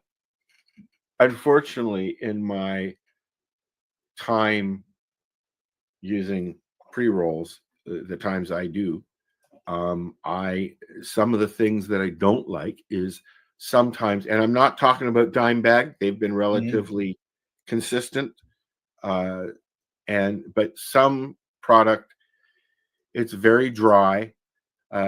Sometimes you'll find that it's more of a shake than a bud, and is very harsh. Sometimes you have no control of what goes in that or how tight it is, and sometimes you open up a package and they just fall apart. Oh yeah. Well, we seen during when we did that Karma Cup test in there. Yes. The end, some of the ends are folded right in there, really tight that you can barely even draw on. Correct. And just on the Karma Cup, it is coming up next month, or is it? Yeah, I figured we'd get to that when we got to the events. Okay. Yeah. Fine, Al. Fine. I was just going to mention that Sherry Ann will be going for us. Oh yes, right. You mentioned that. Correct. And now, as far as the pre-rolls, and to Sherry Ann's point, millennials born 1981 to 1996 lead purchasers at 47%. There you go. And the convenience is the top consideration for buying pre-rolls. Yes, it is convenient. I can walk in, get what you want. And I mean, look, for 10 years, we sat here dumping on anything going legal. Oh, yeah. And now, look, we're going to the fucking store and buying pre-rolls. There was lots more. There was lots more about fighting. You started doing that before me, and I was shocked because you are an avid grower. You have been for a long time. Yeah. And you grow nice weed. I know. I've had lots of it. Yeah. And but it's different. It's nice to try other people's stuff, even if it's a corporation, you know. Well, I also looked at it as when coming into legalization, and I really haven't done this too much, to tell you the truth. But coming to legalization, I thought it'd be a good opportunity to be able to go in and get an idea of buy some pre-rolls or buy a few grams of a certain strain, and then make that decision on whether to grow that strain. Well, when I find a strain in any context, be it from somebody that has given it to me or sent me a taste or whatever, I always ask, what is it? Especially if I like it. Yeah. Yeah. But, you know, it is convenient. The pre-rolls are very convenient. But what I also like what's going on at the legal store is I get a big bag of buds. Right. Yeah. You've had them on the show before. Yeah, and that is a half an ounce of a sativa and a half an ounce of a hybrid, or you get what I mean. You get a half and half, and there are other products. I've also talked about oh crap, I can't remember the name of it, but it's 4 quarters. So usually 2 indica and a hybrid and a sativa kind of thing, right? Right. Potluck. Yeah. Yeah. No, I agree. Yeah. Metal rules, you're right. Cramming a bud into a bowl is just as easy. Yeah, unfortunately I can't do bowls anymore. No, eh? No, I like my shatterizer though. I'm good. Right. I got that right there. I can't even use the Happle. Really, eh? I have not bought hash in a while. I'll make some, Wow. but I had a guy write me this morning. I can't use my student glass either. I'm just like, Coughing, somebody, right? So what did they ask you? Actually, a friend of mine wrote me late last night. I got it this morning. And the as far as the Happle, he thanked me for connecting him to the Happle. They went camping over the weekend, and they spent the weekend at a spot in their campsite that they called the Happle Bar. They sat there, and they just constantly all weekend long kept going over and using the Happle and standing around shooting the shit. So they called it the Happle Bar.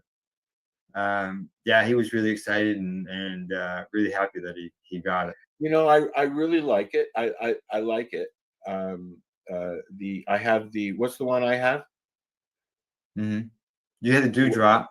I have a dewdrop, which is a water version of a water Happle. version. Okay. And even that is too much for me. Mm-hmm. No, I mean, I'm like, I love it. I love the taste of it that comes out of it, and you're literally drinking your whatever you got, your smoke there, and it's just. But 10 seconds afterwards, you can't talk to me. I can't hear you because I'm coughing. Well, Metal Rules, he commented about that. He says, I cannot do 21st century hash. Makes me hurl up a lung coughing. Yeah. I have been, what's the brand there that they're connected to? Nugs. Nugs. Yeah, I like Nugs. It's a soft black. And then there's what's the other one that you get, Al? Hash? Yeah. I got some Afghani hash. Vortex. That's what I like Vortex. They call it an Afghan, but it's not. It's just it's your soft old school. They call it old school hash, don't they? Yeah, the Nugs puts out the Happle for Dave, and Nugs has got a product called Old School Hash. And I love the Nugs. It works really nice. You know, one of the things I don't like is I keep losing my fucking snake in the water, and then you got to fish water in my Happle little bong there. The my dewdrop. Yeah, because there's inside, even in the dewdrop, there's a dry spot in there where the smoke gathers. Yeah, no. It still gets in there. You can hope that it doesn't drop down into the water, but it always does. But you know, let me tell you one thing that I absolutely love about what Dave has made here, these products that he's made. If you break your stem, tell him he'll send you a new one. He'll send you a new one. That's right. Yep. I broke my stem and he sent me 2. I got a 2 for 1. As far as Metal Rules, as far as I know, yes. Old School Hash is like the brick hash back in the day. The old style stuff. So. Well, they hope it is, anyways. And Sherry Ann says that only vapes make her cough. I don't know whether she's talking about vaping cannabis or vaping like the carts. Some vapes do. I like there's a couple of products that I like from the vape pens, but there are some of the cheaper ones. I like the rosin pens, the live rosin pens. I get the live rosin ones. Yeah. Yeah, vape carts. Yeah, a lot of people say that as well. I'm staying away from the distillates and the added flavor agents. Yes, that's what it says. And even the added terpenes. What the hell is that added flavor agent? Even the added terpenes. I don't want to try them. I look at it and I want to have I don't want a distillate. Okay. I want an oil or a what do you call it? Okay, I've had way too much doobies today, Al. Move on. I forgot what I said. I don't. Rule says cart vapes are like cash, wax, half, and Slay are not worth it. Well, and that's why I love my Shatterizer, because as you see behind me, I know it's dark back there, but that right there is my squisher. And the reason I have that here is because Al stole my old one. That's the one I got set up. He come over and just took it one night when I was in Toronto, and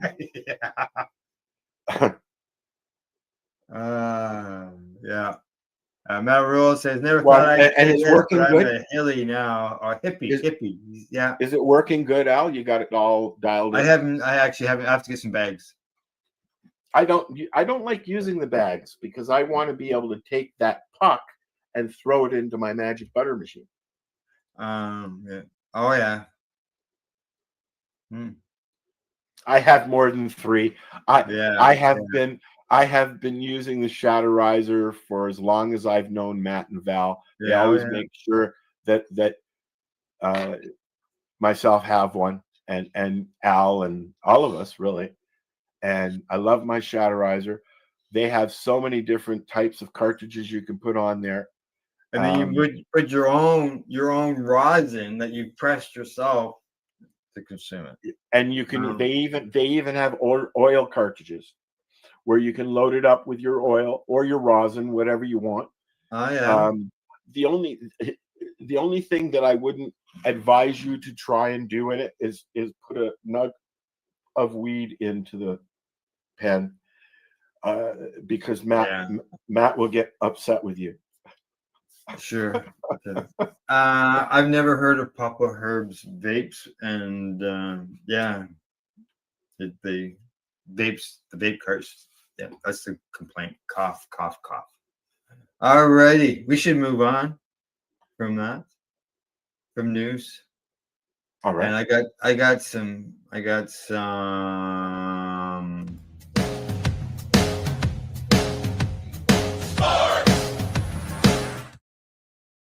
Go! Yes. Hockey's coming. That's all I was going to say about it. Well, I'm not even going to talk hockey today. I'm talking football. Yeah. That is because they are making changes in the CFL. I was watching Global News last night and saw that.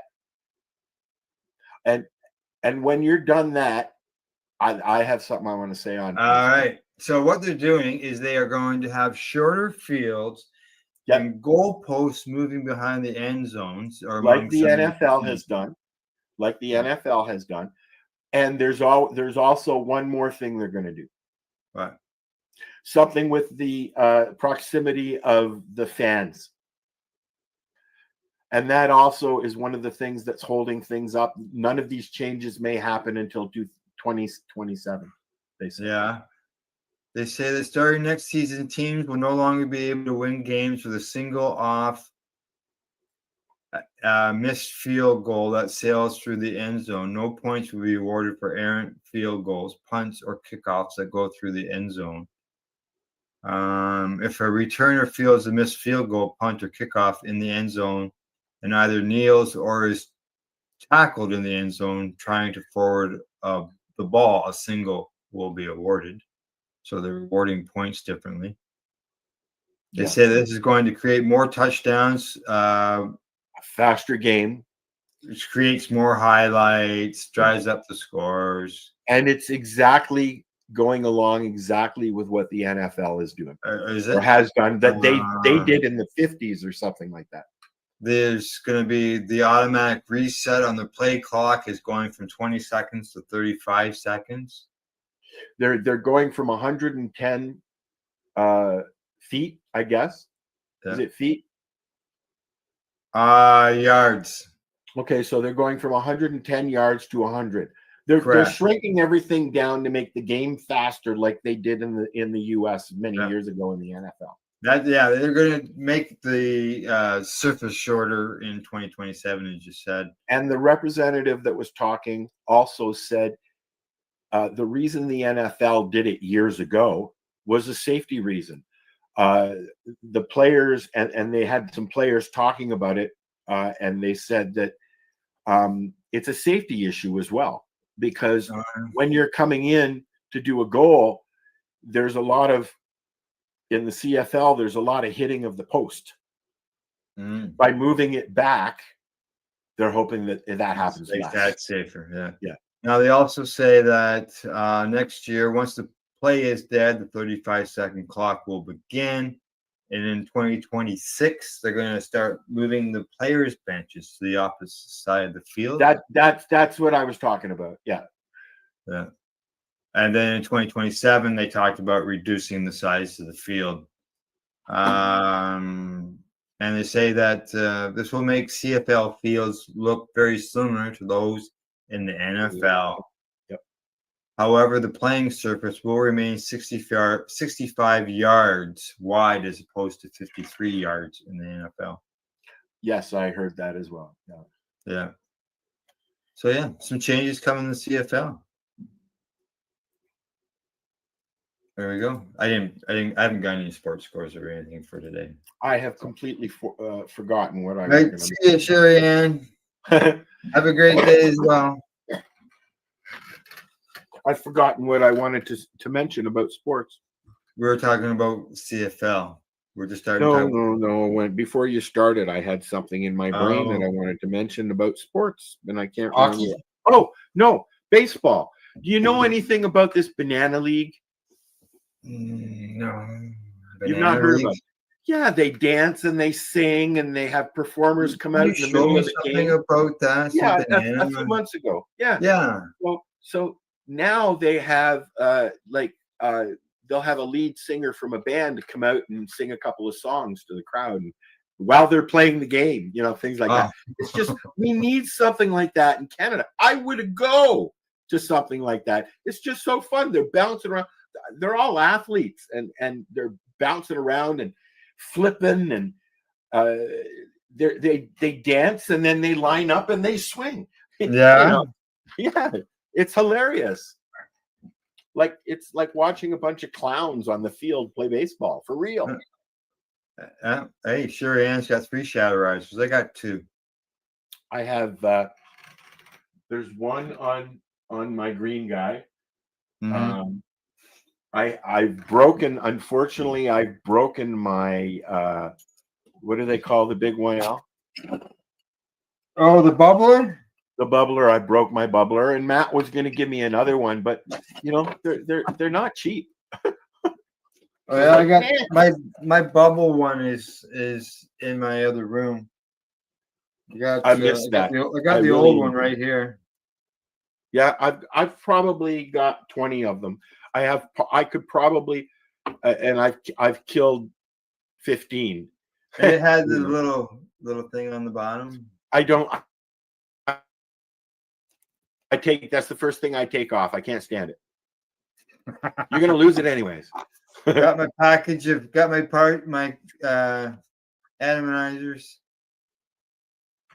Box. Which do you like better, the coil or the ceramic? Ceramic. You can burn hash in that as well, in the ceramic. I haven't tried it. Unfortunately, what it does though is it dries it up into a really hard rock. Oh, does it? Yeah, it's not fun to clean. I like I said, as you can see, I got my big shatterizer. I got a bigger one than you do, Al. I haven't got a Shadowriser poster like you. Why don't you ask Matt for one? I'm sure he gave me that. That poster was hanging at Gungeonistas. Oh, And yeah. then when we closed it off, I took it and I put it. It was, I think it was up on my, no, it wasn't even up on my wall in the apartment. But that's an old banner that he had that ripped. So I cut the top off, I cut the bottom off, and there it will sit. Alrighty. Oh, did the sports thing. Where do we go here? I got the wrong tab open. Uh-oh. That's all right. Down to our last segment of the day.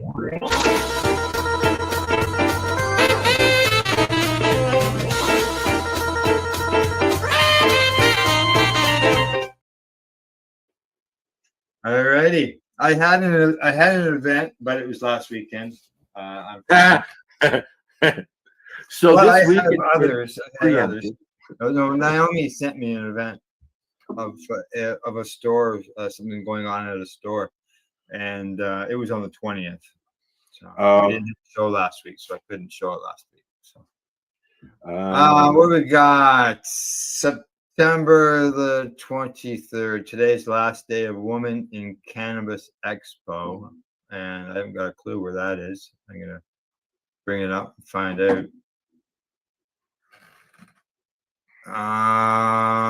Nevada. If you're in Nevada, just so you know. I'll head right there right now. Women's Cannabis Expo going on. The Flower Expo is going on in Illinois. Tether's a tobacco sampling event. So that's going on in Toronto, Tobacco, unless you know somewhere else that's got the same name. It's happening on September the 24th. And it is happening at the Mirage Banquet Hall. Highlights include sampling bags for bud tenders and retailers, complimentary food and drinks, private patio for on-site consumption, exhibiting brands that they have there. And it's 19 plus event, and tickets are limited and samples are reserved for bud tenders and retailers. So that excludes you, meow. Yeah. Now I got another one that yet again Naomi sent me, and this is from in the legal world again. It's for bud tenders and the things, and that is the Roll and Bowl. It's happening all across Canada. It's going on in Vancouver, Calgary, Toronto, Ottawa, Winnipeg, Saskatoon. And in Toronto, it happens on October the 15th. So I'm sure we'll bring that up again. And what is the Roll and Bowl? Roll and Bowl is, they say, is a fan favorite from the Bud Tender Surprise and Delight series. New, bigger, bolder, and open to all. What started as a Bud Tender only experience has evolved into a celebration where Bud Tenders, consumers, and industry guests come together and enjoy the very best of our community has to offer. It's on from 5 to 10. 5 at night to 10 at night, 19 and older. Event. They say expect interactive brand activations, epic giveaways, Candy Mountain Station, tasty catering, good vibes all around, fully licensed consumption zone, all with playful bowling twist to keep the fun rolling. So it is actually bowling. It is actually bowling. Yeah. Each ticket unlocks access to the main event and the official after party, keeping the celebration alive. And this is going on at 1681 Lakeshore Road in Toronto. Lakeshore Bowling Road. The last time I went bowling, I used to bowl in a league when I was younger. But the last time we went bowling with the kids, David had never been before, and he literally pulled a movie flip off as he's bowling. Whoop, bang on his ass. It was fucking hilarious. I got a picture of it. Gail used to bowl in the league. I did as well. Did you? Till I was about 18 or so. Yeah. Then yeah, she would have been that. And I discovered alcohol, but then I didn't realize that you could put the two together. And we started bowling every Friday night at the Rock and Bowl. Yeah. They I know. they shut the lights off. They crank up the fucking. Hey, buddy. They crank up the tunes and. Hey, buddy Weeds, how you doing, buddy? Serve you your drinks. Yeah. You didn't All bowl? right. Huh? You didn't bowl? Not in the league. I've bowled. Yeah, you like your cars. Just for fun. You like your cars. Yeah. I like my cars. There's no doubt about that. I enjoyed my cars. Automotive end of things. By the way, it took me three weeks to recoup from that little ride of ours. It did that? Yeah. Oh, fuck me. Wow. They want you to ride out back. Yep. I was so sore, but it, probably from all the driving too, right? Yeah. Oh, that really bounces you around. 13 hours. Fuck. No wonder. Yeah. Oh, more than that because it's there. It going down and then coming back, right? And then walking around with doing family stuff. Yeah. Cheeseburgers and stuff. So we got one more thing to cover. That was the events, entertainment. You got anything for the entertainment end of things? Yes. Okay. If you look in our Hi Guys thing, you will see an article about Whoopi Goldberg. But the only problem is if I go start up Facebook right now, it'd be all right. Well, we'll skip that. And everybody would freeze and the whole bit. Let me see if I got it here. Let me see. There was something else. Entertainment. Okay.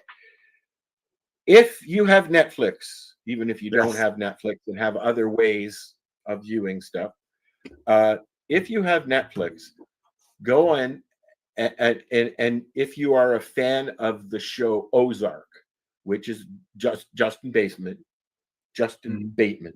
okay. He has a new show that he's directed called Black Rabbit with Jude Law. I watched it. It's classified as a mini series, so there's only 8 episodes.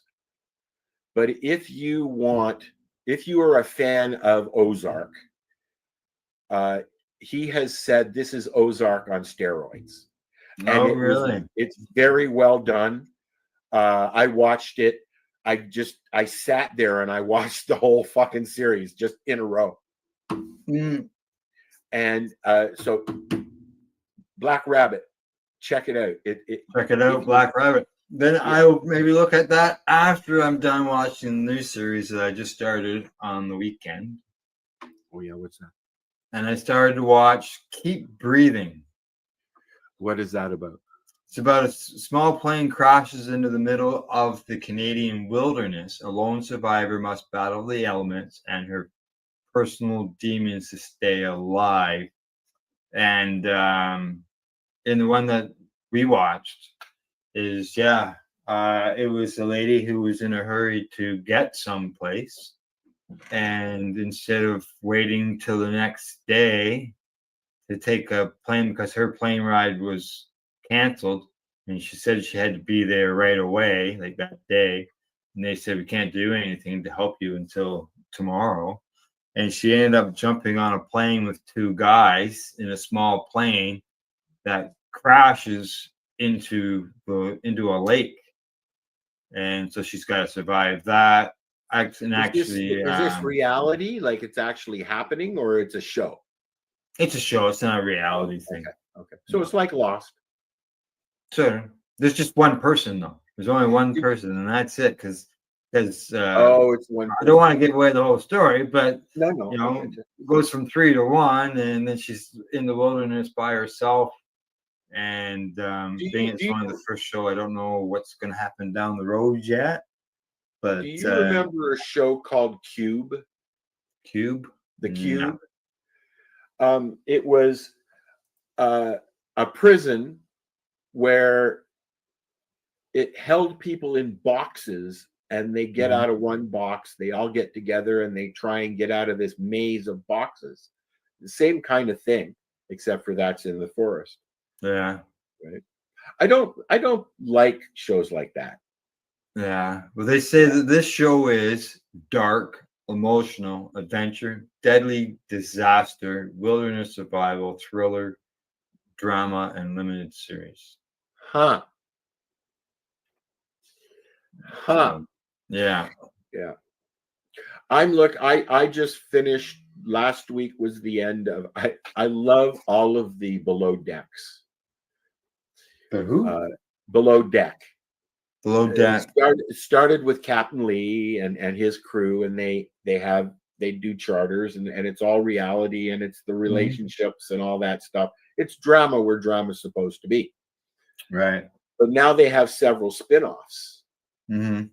So, one day during the week, you can watch this show, and then you watch a new one of the other one. And they've got Sailing Lot, Mediterranean, Below Deck Mediterranean is with Captain Sandy, who and then there's Captain Lee's no longer. Anyways, doesn't matter.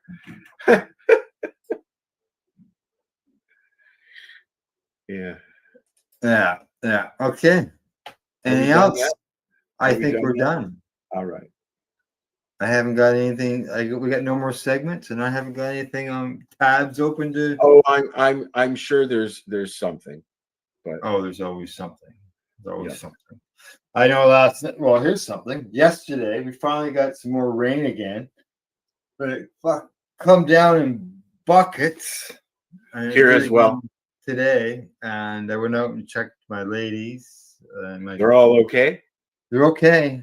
They're okay. They didn't. They were happy for the rain, but they are okay. Nothing's broken this time.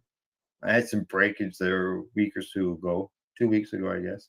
I've had breakage too, but it was my greenhouse, not my plants. That's what I'm worried about at this point is the windows collapsing in and breaking. Yeah, on your plants. Yeah. No and snow yet? I killed my heater. So yeah. Yep. You couldn't keep up. You know what? Those little Mastercraft electric heaters are not made for greenhouses. No. There's a lot of moisture in there, and it might be the thermostat because of that. It might be because it's beside a fan. Who the fuck knows? I just know that it's time to get everything in. The inside, that's right. Yeah. Well, unfortunately, I'm about 2 months behind. I still have. All my plants have just started budding, and it just started. Holy smokes! Just started like a week ago. There was one that started a couple of weeks ago, but so they've got another 6-8 weeks to go at least. Right? Wow. So yeah, mine were showing signs late August. Yeah, no, nothing. It's because it drops down so it's getting down 8, 6 at night some nights. Oh, we've had some ones. We've had our first 2 frosts already out. We've had one frost that I'm aware. I could see it on the roof on the shingles. Yeah, on my car. On the car as well. Yeah, so and the bears are out in full force because I see the bear camera going on at your place. They are already, just so you know, good news. I'm down to 2,000 photos still to upload. And then you've got to edit them all and get rid of what you don't want. Oh fuck! I got rid of piles and piles and piles of pictures. Oh, I sit here for hours and do that. And because I couldn't get it to work on my computer to switch it over, someone suggested that I buy an external drive that you can just plug in and you can put it onto a drive. I have one over there. Yeah. Yeah. So I thought, great. So I looked it up, $50, all that stuff. I have a terabyte drive.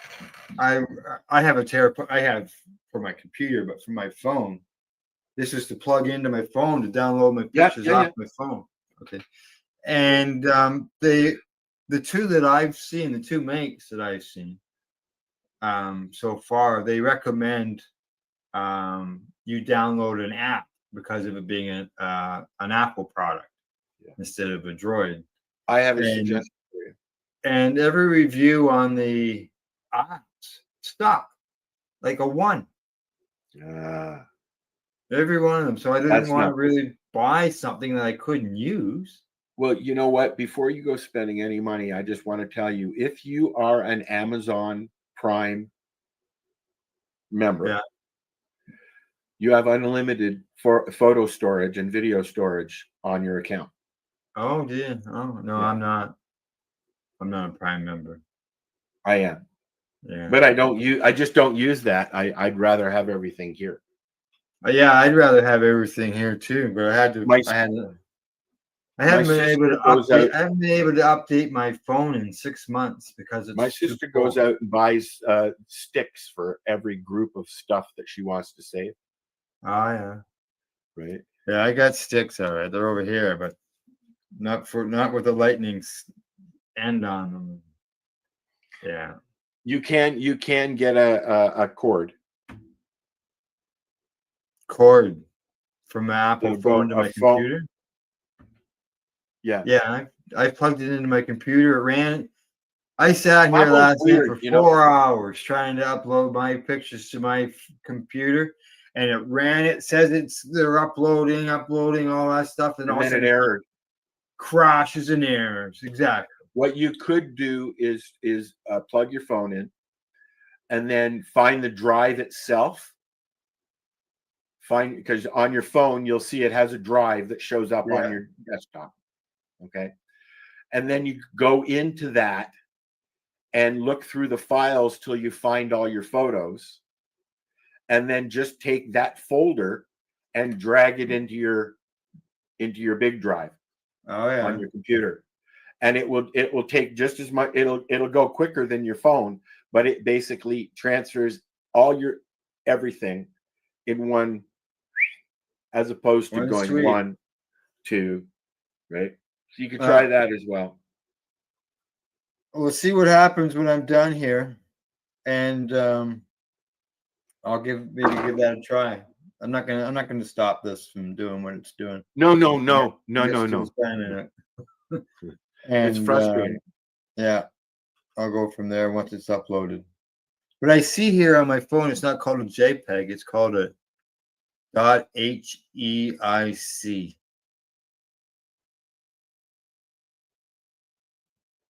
I don't know. I've never heard of HEIC. Oh, there's some that say JPEG, and others that say HEIC. There's a picture. I see a picture of me and Julie Corello down. Oh, shit! I know something that we should have talked about going on down in Tenega today. Cannabis raids going on down there today. Are they raiding? Yeah, they are raiding. They started doing that all police over. are raiding non-native locations. Oh, so is that happening alone? As far as I knew, the only thing that was on Tanganyika was native. Obviously not. Yeah, non-native locations is what the notice said. Let me just see if I've got it here. No, it's not there. Wow, that's been going on. That's been going on in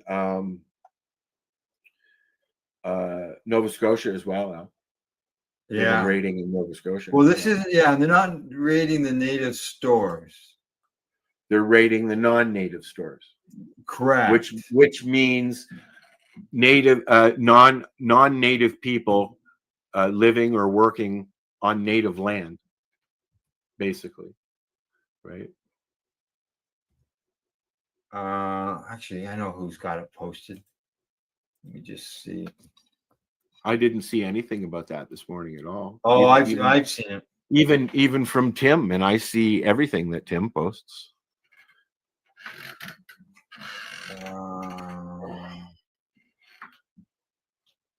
It's a balmy 19 today. Is it? Yep. I'm not seeing it on her wall. Who else had it? Here, let me look on my phone, see if I can help.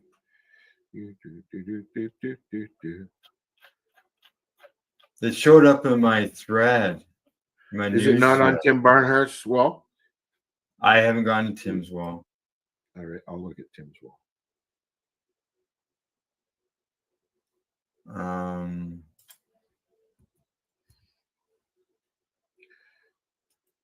I'm just sort of trying to go through some of these people I know. Oh, there it is right here. Okay, I found it.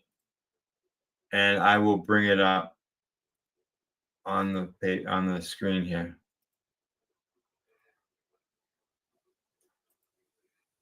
Okay. Here it comes. Right there. Statement, ongoing investigation. After an extensive investigation, the Tioga Police Service, in partnership with the OPP, Organized Crime Enforcement Bureau, will be executing search warrants on the Tioga Mohawk territory relating to illegal cannabis production. During this operation, there will be a significant police presence necessary to preserve public safety and apprehend those responsible. The public may encounter restricted areas of containment, although every effort will be made to secure the affected areas. There is potential for suspects to evade police. We request that members of the public do not approach these individuals and report them to the police. This investigation involves non-Indigenous criminal organizations exploiting Indigenous rights and lands, regrettably aided by a limited number of community members. The projected profits, estimated in the millions, serve only to benefit those community members and the associated criminal organizations, not our community. Tioga is not alone in this struggle, as numerous territories are plagued by the presence of criminal organizations. In response, many territories have put aside ideological differences, taking action to remove these criminal organizations and those jeopardizing the safety and security of our communities. Further information will be provided as it becomes available, and that's from the Tioga Police Services. And the OPP. And the OPP.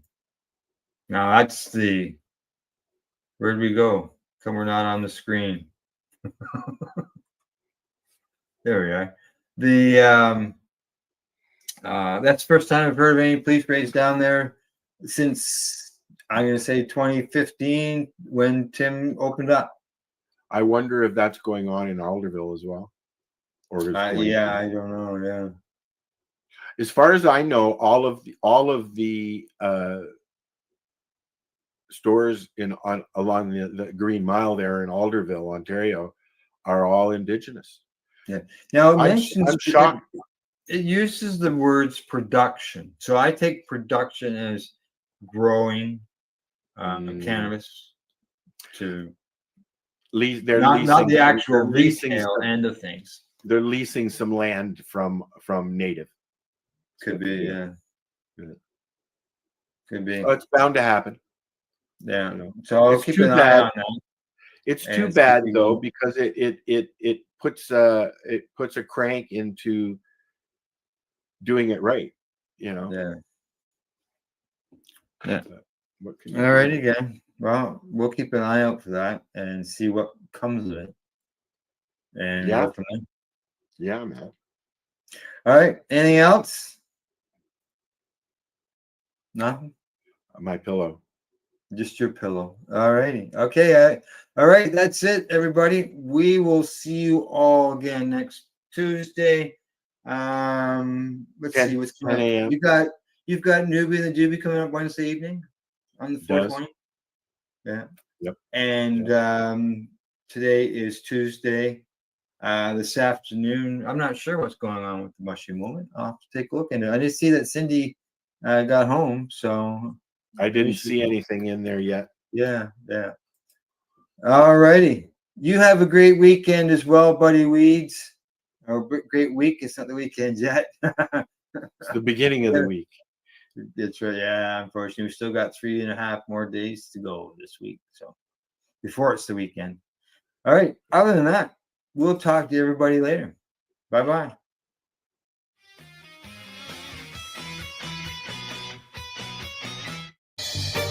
You're watching the 420 Pace, found at 420pace.ca. Rerolled Saturdays. Check it out. Nothing but non-stop cannabis and psychedelic programming. Find it at 420pace.ca.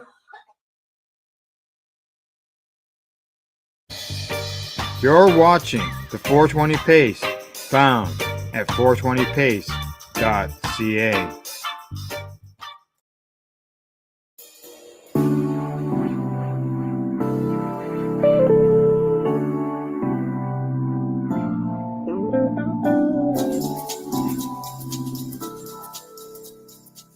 So I've got papers in front of me. If I look down to read, I apologize, but this was written from the heart. I just spoke it out, and Google, I think, typed it for me. Yeah. So I am Cynthia Howell. I'm an earth medicine facilitator, as I call it, and my company is called Soul's Journey. And I'm so grateful to be here with you tonight. Maya invited me to speak a while back about medicine that I serve, about medicines that have transformed my life. And before sharing about them, I want to tell you a little bit about myself and share about the woman that is standing in front of you. And I really, half the time, don't even know where to start with that story. It's kind of a large one. For most of my life, I struggled in pain, PTSD since the age of 5. Pain led me to a life of addiction. My addiction grew out of the childhood trauma I tried to speak about as a little girl. And I wasn't believed and I wasn't heard. And when a child is not believed, something breaks. A silence forms and a separation happens inside. And this happened to me as I fought through childhood. Even so, I ended up building a functional life. I graduated high school. I went to university and studied psychology. I served in the Army for 4 years. And I earned an associate's degree in bookkeeping and office management. And then I ended up going to work for my dad for about 20 some odd years, living in addiction with cocaine and alcohol, eventually giving up the cocaine for pharmaceuticals. And when I found cannabis as a medicine, I had 11 different pills that I was on every day. So handfuls of pills 3 times a day. And from the outside, things looked fine. You know, I had a house, I had a car, I had a job. And on the inside, I was screaming for help. They were silent screams that I was just trying to quiet with substance. And then one day in late 2015, somebody said, "Why don't you try eating your cannabis?" And my world started to change. That's where my healing started. I woke up on the 3rd day of doing this and I took my oil and I went and got a coffee. And it was 2 hours later when the withdrawal started happening that I realized that, oh, I didn't take pills today. And from that point on, I worked to get clean off the pharmaceuticals. In July of 2016, I took my last one. Around that time, somebody introduced me to microdosing with psilocybin, and I was at first like, because mushrooms were part of my addiction, or I thought. So I get educated on the medicine that psilocybin is and what it can do and how it can help heal the brain, especially for those that have suffered addiction. So I started to microdose as I learned. And microdosing, it was kind of the catalyst. It was that gateway medicine that led me to the bigger psychedelics in the world. And I discovered iboga, and then I discovered 5-MeO, and then cacao, pure chocolate showed up in my face. And then Combo came along and it brought Hepe and it brought Sananga, purifying, beautiful medicines. And this all eventually led me to breath work. And I still walk with cannabis and psilocybin today. And I still have an absolute love in my heart for the medicines that they are and for the love that they brought to my life. So tonight I'm going to be in service and speak to you about 4 different medicines that have shaped my path. And I have chosen cacao and combo, bufo 5-MeO, and breathwork, specifically breathwave. But before I dive in, I want to clarify that nothing that I share tonight is medical advice. I am not a doctor. These understandings come from tradition. They come from ceremony and personal experience and integration. But before we go deeper, I invite you to arrive together with me. If it feels comfortable, I invite you to close your eyes, soften your gaze. Put your feet on the floor. Take a long, slow breath in through your nose. Gently exhale through your mouth. Continue to do this as you feel the ground beneath you. Feel your breath go in and out of you. Feel your body relax. Feel yourself arriving. And in this moment, I'd like to say give thanks to the earth Pachamama, the teachers, the tribes, the lineages that carry these medicines forward. I would also like to take a moment to thank the Mi'kma'ki for the use of their land for this time. I invite you all to take one more deep breath together and sigh it out. And I invite you to bring yourself back and open your eyes. The first medicine I'd like to talk about is cacao, the heart opening medicine. I love this medicine. I received my training through a lady by the name of Judy Machado, and she is the founder of Goddess Temple Cacao. Judy teaches cacao as a living spirit. She got her teachings from the Shipibo tribe in Peru. And she believes that cacao is a heart teacher and a heart guide, and it is there as a heart ally. Ceremonial cacao comes from indigenous traditions in Mesoamerica. The Mayans, the Olmecs, and the Aztecs are all famous for this medicine. They all treated cacao as a sacred plant. For them, it was a gift from the gods and used in rites of healing, in prayer, and community connection. Everybody enjoyed cacao. Everybody does enjoy cacao. And the true ceremonial cacao is a whole bean. It's minimally processed, and it's grown in the ancestral lands of Mesoamerica and prepared in prayer and intention.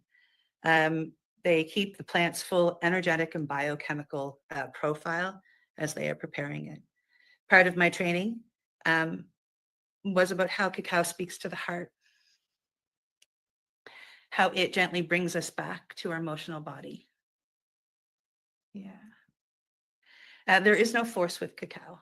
There is no overwhelm with cacao. It's just a warm invitation as you drink it to come back into your heart. Cacao increases the serotonin in the brain. It's the chemical of connection, bonding, and love. And, you know, that's just a little bit about the science, but really it is a heart teacher that brings us into honesty and into feeling. It brings us into a remembrance of our heart and our love for ourselves. And that's why cacao it's a wonderful medicine for people that are looking to explore. It's soft, it's gentle, it's inviting. And it just teaches the language of the heart. Physically, it can help increase circulation and cardiovascular stimulation. It is full of theobromine, magnesium, antioxidants. They can help to enhance focus and clarity and sustain energy without anxiety. It's very much a stimulant, and it doesn't cause that anxiety that caffeine can cause. It can help relax the nervous system, and it can help with hormonal balance and help to improve mood. It helps with emotional processing as you meditate with cacao. It can offer a sense of safety and grounded presence. The entity of cacao is very loving. It can help to increase your own empathy and your own connection and your own authentic expression. It's considered a teachable plant. It's considered to be gentle and feminine and deeply supportive. It can help connect you to your intuition, enhance your meditation and creative work, and deepen your connection with nature. And it can invite states of gratitude and openness and alignment. It can also, help alleviate stress and anxiety. I'm really glad I had a mug before I came in here. And one of my fun little facts about cacao, the Theobroma tree that grows these beautiful cacao pods, is it is a fruit. And it's my fun little fact. So when you have in your chocolate, you're actually having your fruit, which is just kind of neat.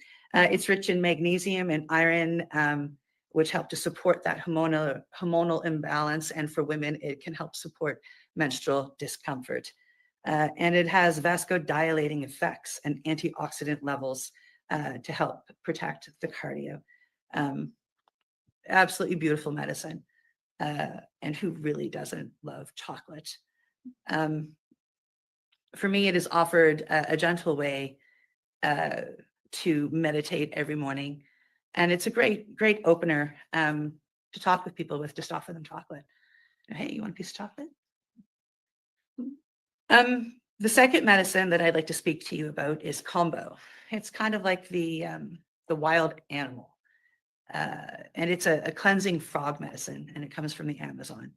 And I received my training through a place called Healing Hearts Combo.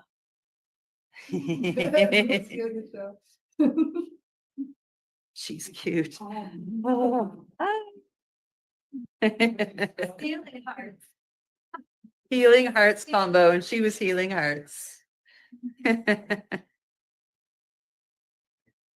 And everything that Healing Hearts teaches is rooted deeply in traditional practices, specifically with the Shipibo tribe. Combo is a traditional Amazonian cleansing medicine, clearing medicine. It helps to detox physically, emotionally, spiritually, and ancestrally. And it's sourced from the secretion of the Phylomedusa bicolored tree frog, which is actually commonly known as the giant tree frog.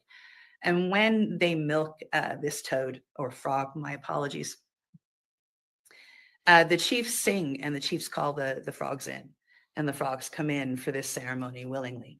And they have 4 glands on them that carry this poison, as it's called. And they will milk 2 of them, leaving 2 full, so the frog is not left defenseless. And they are very cautious about milking their frogs, and they protect their land. Nobody else is allowed to come in and do it. And it's only the hierarchy that is able to call the frogs in, and the frogs come. So it's really kind of interesting. And it's been used by indigenous tribes for generations in the upper Amazon, including the Shipibo tribe that I talked about, the Matsti, and many others. Combo is seen as both a physical cleanser and a spiritual warrior medicine, used for cleaning what they call the Panama, which is the stagnant energy, heaviness, and misalignment. And I can tell you from personal experience, it purges it out all right. And they use this before they would go hunting to help clear themselves of toxins and to help clear their energies so they could go out pure and they could see what the forest had to offer, so they could get food to bring back to their tribes and feed them during the winter. And then the secretion that comes out, it's when it comes out, it is dried on a little stick, and that's how they keep it. And they keep it very, they keep it away until they need it. And then they moisten it with a little bit of saliva, and it is applied on superficial burns in the skin. And it's only like a couple of layers that goes in, just enough to get to the lymphatic system. And then they put that on, and it stays on for about 20 minutes. And that's when you go through the lovely purging, as it were. And traditionally there is prayer and Icaros, and we have a deep respect for the frog in the forest, and we pay homage. Combo is the medicine that says, let go. It's kind of the medicine that'll take you through and make you let go of what is no longer serving you. And whether that is something physically, like my first walk with Combo was definitely a physical detox. It was taking the addictions that were still in me, both the physical addictions that were lingering from alcohol specifically for me, as well as the mental addictions to the trauma. Because when you go through trauma as a child, it tends to stick with you and you become almost addicted to anything around trauma. And, Combo can help that be purged as well.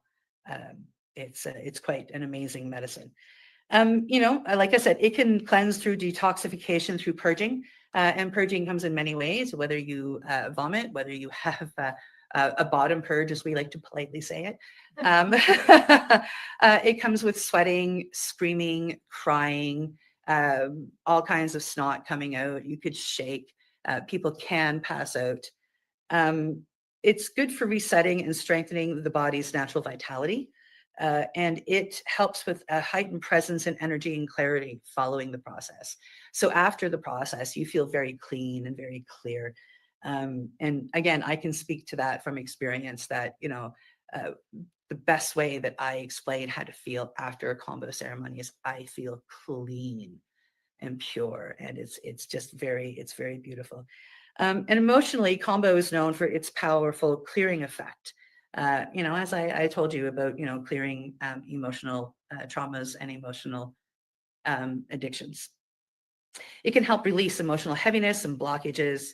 It can bring a sense of courage and resilience and personal strength. Because let me tell you, after you sit with the wild frog, and you make it to the other end and you are now feeling clear, you feel, and you are a warrior because you have sat with the frog and you've made it to the other side. In Shipibo understanding, Combo is considered a protective and aligning medicine. And they use it to clear dense energy, stagnant energies, and their energetic field, and deepen their connection with purpose and focus and the spiritual discipline. It helps them in their hunt. But unlike visionary medicines, like other medicines that I have talked about, and other medicines I will talk about, this is not really a psychedelic at all. There is no hallucinations. There's no psychedelic. You purge and you purge and you purge. Its teachings come through purification, discipline, and the discipline is sitting there with the medicine on you for the full 20 minutes. And it brings a beautiful clarity to follow. It's one of the hardest medicines I have ever sat with, next to Sananga. And I'm incredibly thankful for it. My initiation to becoming a Combo practitioner was what they call a 3x3. So you do 3 doses in 3 hours. And I decided to let go of fear. And the first dose went pretty good. I purged water. The second dose got a bit harder. And the third dose, because it got harder because we were knocking the fear out of all the corners of my body and my spirit. And the third dose was when we were bringing it up, when I was bringing it up. And the fear decided it was going to hang. And in the last 5 minutes, I went from somebody who was just purging and sweating to literally a wild animal, where I was telling off my facilitators, my teachers. I was mad. I was begging. I was screaming. And in the last minute and a half of having the medicine on, I took control and I said, no, you're out. And I purged like I haven't ever purged before. And I thought that I had filled buckets and buckets. It felt, and there was like just a little tiny bit of purge. But I let go of the fear. I chased it out of my body and I won the fight. And I was a warrior. And I wouldn't be standing up here in front of you today if I didn't win that fight. I would have been too scared. So yeah, it's a really beautiful cleansing medicine. And for the hardness that it is, it's worth every drop of sweat. Yeah. The next medicine I'd like to talk to you about is one of my favorites. Probably going to say that about all of these medicines. It is Bufo 5-MeO-DMT. It is nicknamed the God molecule, or the molecule of oneness. And I studied this medicine facilitation through the 5 education out of Tandava retreats in Mexico. and that is the 5-MeO Information and Vital Education. They are a trauma-informed program grounded in safety and ethics. And they also focus highly, and this is, a good third of the course on integration, because integration is key when it comes to all of these medicines, but very specifically 5-MeO. And their approach is supported by groups like the World Bufo Alvarius Congress and the Conclave. And I'll tell you about both of them in a minute. And these are both communities devoted to safety and integrity and the ethical stewardship of the medicine. So just for the technicalities, the World Bufo Alvarius Congress, they've held 2 congresses down in Mexico now. It's an international gathering of facilitators, researchers, and traditional practitioners, academics, and psychonauts who are focused on the sacred medicine of Bufo, or 5-MeO, specifically Bufo, actually, through this group. Its purpose is to share and develop the best practices for safety, ethical ceremony, integration, and conservation of the toad, because the toad is in trouble. The Congress promotes dialogue around science and spiritual use, sustainability, and cultural responsibility to the growing Bufo 5-MeO community. The Conclave is a group of anonymous collective of of experienced 5-MeO DMT practitioners who are dedicated to maintaining the safety and sacredness and ethical integrity of this powerful medicine. They create and share guidelines for facilitators, including best practices, ethics, safety protocols, and integration support. And integration is key throughout 5-MeO. And they have the aim of protecting participants and upholding reverence for the medicine and preventing misuse. The Conclave functions as a guardian network, offering structure, wisdom, and accountability within the global 5-MeO DMT community. So basically, they've just, wanted to make sure that nobody's going to get hurt while they're doing it. And the World Bufo Alvarius Congress is more so in the protection of the toad itself, because the Sonoran Desert goes from Mexico right up in through Arizona into the States. And right now, the toad is lost 60% capacity. So it's only down in parts of Mexico now. It's been killed off by people toad hunting because they hear of 5-MeO. After I graduated with 5, I did a shadowing project with one of my teachers, Chad Charles. And he's a facilitator whose depth and presence and integrity have helped shape the way I run ceremony. 5 taught me a very important lesson with this medicine. The goal with